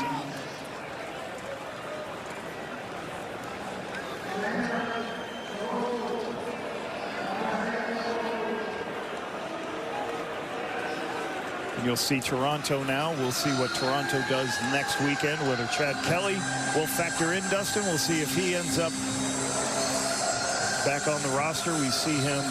Spoke to him before the game, thought he would be ready to go. See what the coaches have to say about Chad Kelly being ready. Toronto at home for a battle with Calgary next Saturday. Montreal will go down the road to Ottawa. Well, that was a battle of 2 really good teams last night. I think the Riders, I think many are expected to be a good team, and I thought Ottawa held really tight with them last night. Yeah, made it a game at the end of the game. Was able to get right back into it. Maltos from 30. And that one is up and through. And the lead is now 18 for the Alouettes, who took control of this game on the ground relatively early and never really looked back. Yeah, Montreal right now is sitting at 163 yards rushing in this football game compared to Toronto Argonauts 34. So, yeah, I like the plan. You heard Luke talk about it. It's like, hey, we're going to make sure that we can run the football. We can get our quick screen game going. We'll eventually take a couple of shots. But we trust that our defense will do its job and keep people out of the end zone and take the football away. That's a good recipes for success for this football team. What's a win do? Davis Alexander 4-0 last year, now 5-0. But 1-0 this year. The job is yours. You're our guy. What does this do for his confidence moving forward? Well, you know, I just think every opportunity, I'll go to the coaches. Every opportunity they get with Davis Alexander to call a game for him, because they've only called 4 games for him, right? The other game plan, the one win they had, wasn't his game plan. So every opportunity they get to see how he handles their scheme makes everybody better in the offensive room. Makes Davis better, makes the coaches know how to call a game better for him. And, you know, sometimes young quarterbacks, they don't have success because of other factors around them. Let's say you are on a team and you're a good young quarterback, but you're facing a team that your team doesn't have very good defense. Well, you're always behind and all this. He's at a perfect spot because he's with a great defense that's going to not make him take over a football. Turner on the return takes it just outside the 40. Of course, no Janarian Grant tonight for the Argos, and that impacts their special games in a rather significant fashion. So there'll be some growing pains for the Argos. And I think about last year, the Argos, it was an amazing thing they did last year. #1 in the CFL in scoring offense with 3 different quarterbacks playing. It was the first time since 1997 that the Argos led the CFL in offense. And I think there was a guy named Flutie who was the quarterback for that team. Not a bad guy, but I'm sure everybody's waiting to see that guy, Chad Kelly, get back in with his deep ball potential. Arbuckle dumps it off to Ryan Williams. Had a great camp. We didn't see too much of him tonight. We didn't really see much of the Toronto rushing attack at all. Mayan Williams is a small bowling ball of a football player. He's really, 237 pounds at 5'8". I had to take a double check it. I double-checked that on my stats. I thought, wait a second. Yeah. Are we sure that's what this guy is? No, I came into the league years ago as a running back coach, and I had a guy named Michael Jenkins. It reminds me of Michael Jenkins for the Argonauts years ago. The Alouettes do exactly what they wanted to. Home opener, beautiful Friday night, convincing 28-10 victory over their rivals from Toronto, the very team that ended their Grey Cup aspirations last year. What do you think? I think defensively they did what they normally do. They keep people out of the end zone for the majority of the game. They get takeaways. They score on defense. And they were able to run the football. And I just think there are too many mistakes for Toronto early in the game, put them in long yardage situations against a good defense. And Davis Alexander performed well enough to win the football game. He had a great shot for the touchdown, but he used his legs and managed the football game. So, Montreal is going to be a very tough team to beat, Dustin, when they're playing like this defensively and the quarterback can create with his legs. Gave up very little on the defensive side of the ball, and the offensive side of the ball more than good enough on our Friday night football opener. Davis Alexander remains perfect as a starter in his young CFL career, going to 5-0, 205 yards passing, 50 more on the ground as well. He's got a ton of weapons, and they all started to click tonight as they take an 8-0 lead at the end of the first quarter and end up winning this game 28-10. That's going to do it for us from Montreal. Let's send it off to Sports Center with Wesley Chan and Jennifer Hedger.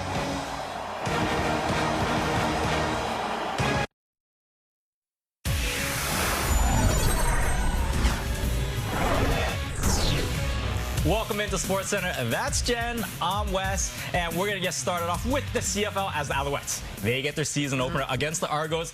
And look, these are the two teams that have only won the ones to touch the Grey Cup over the last 3 years. And all the talk coming into this season is all the changes for both these teams in this season. Yeah, absolutely some changes. But I tell you what, Montreal had the best regular season record last year, only to lose in the Eastern Conference Final to these Argos.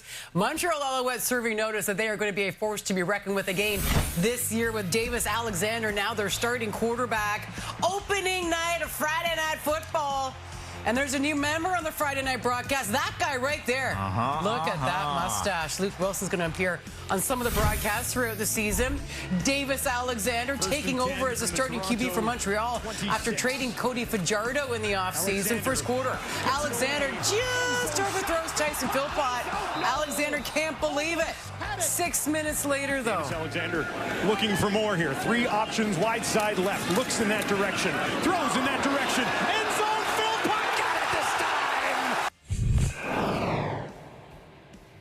What did you think of that toss to Tyson Philpott, that throw? Set. I think right now, Coach Moss is in his bag right now. He's running the pill. They've got a little play action. They're getting in tight.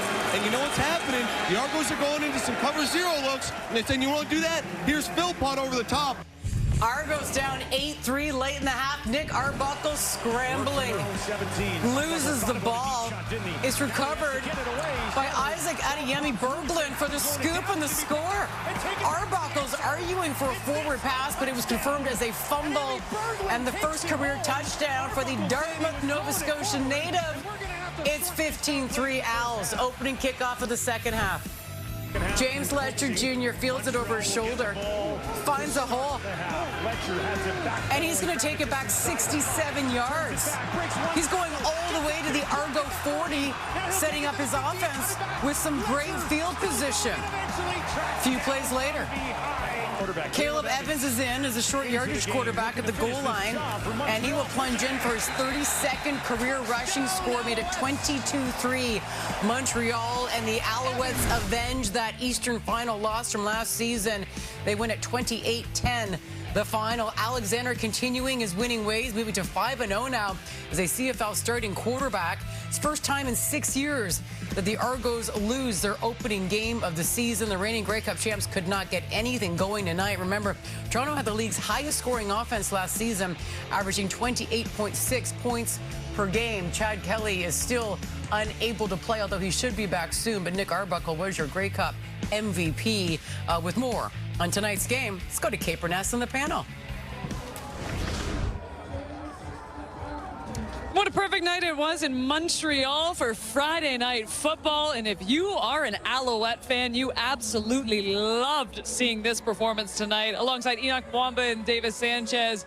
And look, the Montreal Alouettes, they set the tone. They sent a message, I think, to the league tonight. They had everything going. Davis Alexander looked very comfortable. He is now this franchise, hopefully QB for the Montreal Alouettes. Their run game was so much better than the Toronto Argonauts. Phil Pott got going, and then their defense, their D-line, just kept getting pressure on Nick Arbuckle. They had every single facet of this team rolling tonight. Absolutely. I mean, it was exactly what you talked about, Kate. This defense showed up and showed out and made the job even easier for Davis Alexander. We knew what he could do last year. He showed up and he had a lot of poison. This is what I liked about him. But on the flip side, you look at this defense. 3 turnovers, 2 interceptions, and a 4th fumble. It's hard to win in this league if you have 3 turnovers for the Toronto Argonauts. I mean, they were all over the field. Sankey started it off with the sacks, and Nick Arbuckle was just all night long, never comfortable. And this hit right here, Sean Oakman, he put a lot into that. He might be one of the biggest players in this league right now. And for him to hit Arbuckle the way that he did, I mean, you look at Nick Arbuckle, his eyes were closed. You were up here flinching. I felt it for him. I mean, you never want to put your quarterback in that type of situation. The Toronto Argonauts are going to have to fix things if they want to have a shot at doing well this season. One of the reoccurring themes in all the season preview shows was the continuity of this Montreal Alouette team. What I think that we missed, a lot of us, is the talent top to bottom. It was so much about all the continuity, which is there, but also top to bottom. You look at across the league right now, we still got to see 4 more teams play tomorrow on that doubleheader. But I don't know if there's a more talented team top to bottom right now than Montreal with what I saw tonight.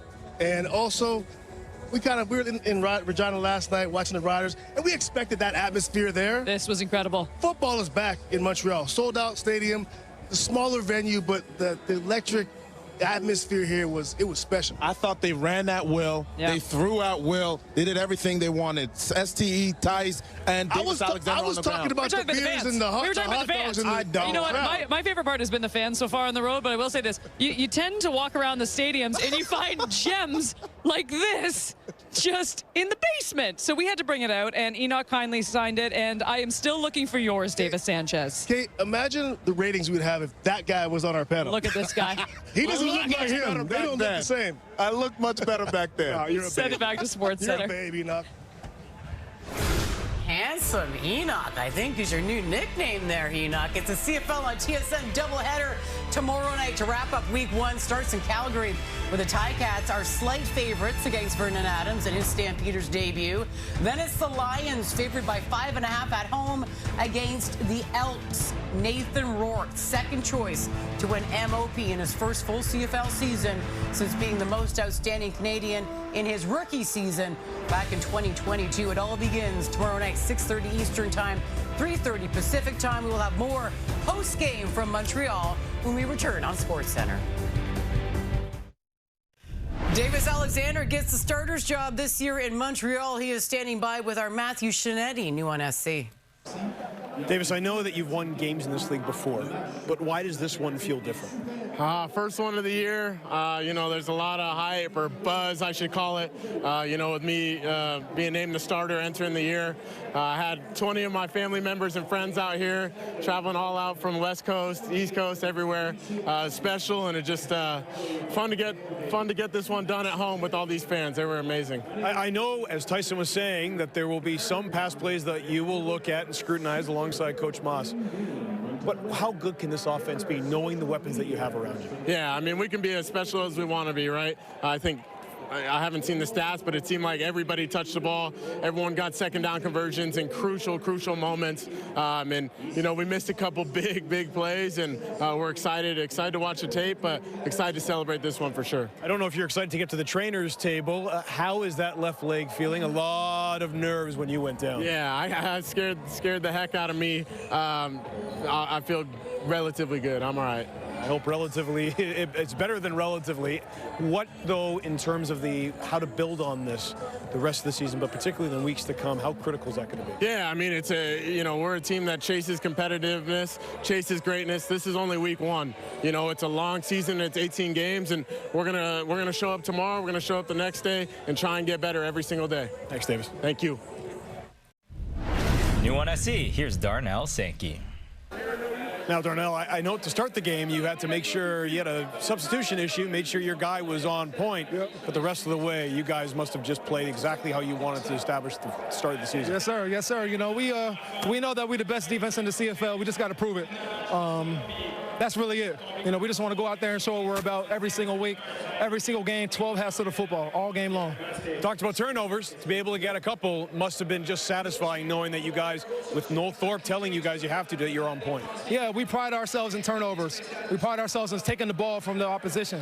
And we plan to do that all season long. This is game number one. We got a lot to improve on, a lot of things, obviously a lot of positives, a great win, but there's still plenty of room for improvement, so we're excited. What do you think about your quarterback coming in here? Obviously, he's won games before, but they want to establish something different with him as heading the offense. What do you think he did tonight? He went out there and showed why he's our starting quarterback. You know, he's an amazing dude, an even better man. Yeah, but I mean, we have full confidence in him, and he showed us exactly why, and he showed the league exactly why today he's our starting quarterback. Appreciate you. We appreciate you too. New on SE, here's Argos coach Ryan Dinwiddie.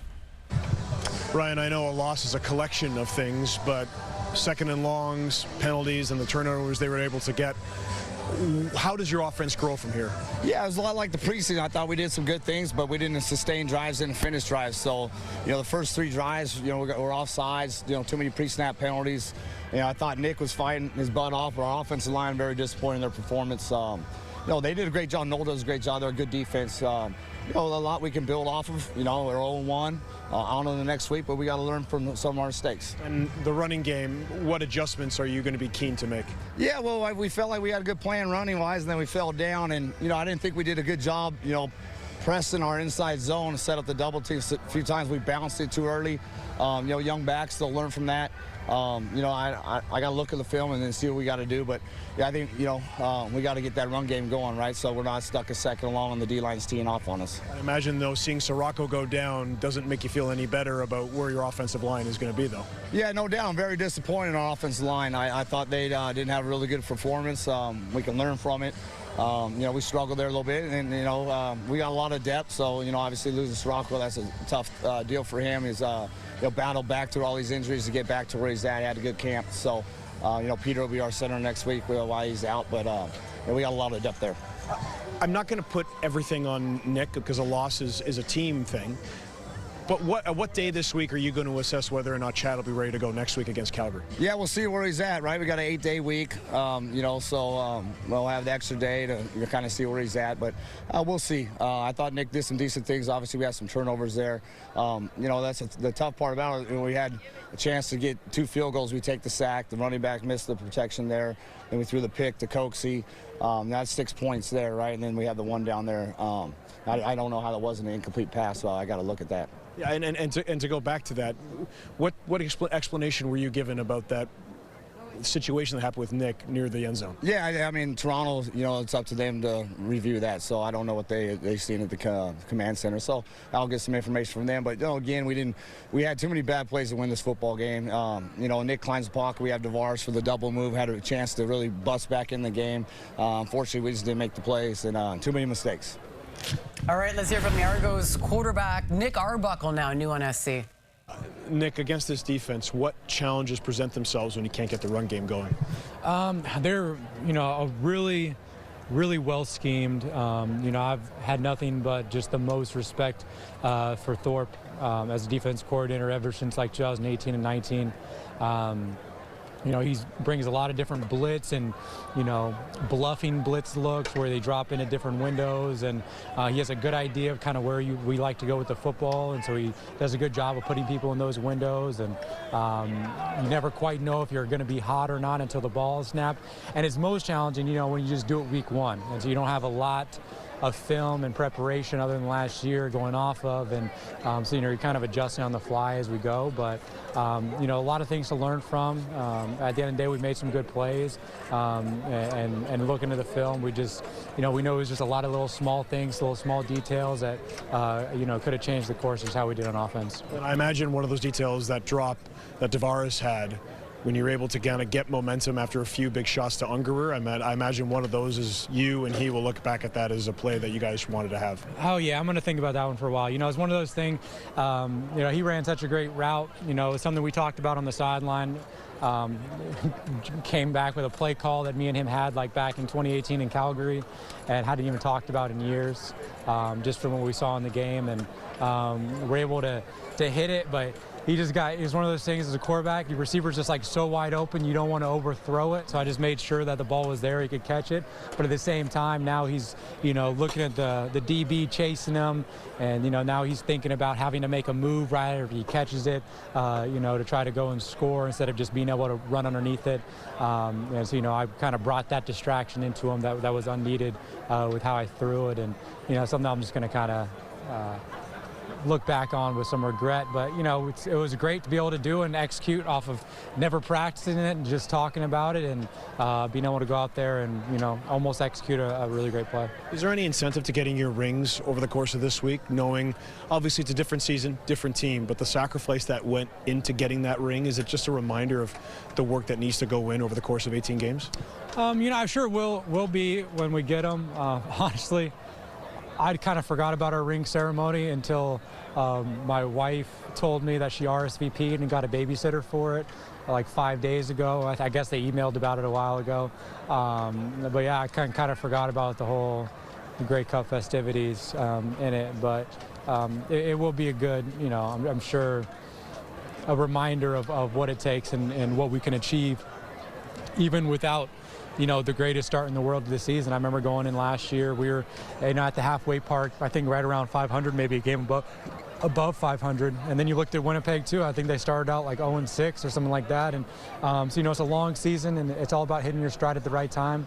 And we got to make sure we just build off of this and we don't wait too long to start to find our rhythm. When you're not able to establish the run, is there anything that you do on the sidelines, whether it's kind of opinions on protection or any of those little details, so that when you're calling something at the line, if you see something at the line that they're doing because of the misdirection, the aggression that Noel Thorpe runs with his defense, is that something that happens on the sidelines? On the sidelines, yes. You don't get too much of a chance to do things on the field. The 20-second play clock, if you're operating fast and you're getting a play call in, as soon as that play clock is blown, you're breaking the huddle with usually 12 or 13 seconds on the play clock if you're operating pretty well. And so, by the time the offensive line is set, on a good chance, you got 7 or 8 seconds. And so there's really no time at that point to make adjustments based on what you see. And you really kind of just have to react on the fly and, hope everybody else, the O-line, the running backs, the receivers are all on the same page. And, the challenge of, this being a great stadium, great fan base, that they bring a lot of crowd noise. It just makes communication more difficult. So there's a lot of things you just got to overcome when you play here. And, we didn't do it today, but it's definitely something to learn on. And, it's a great challenge to kind of build off of, as we go on the rest of the year.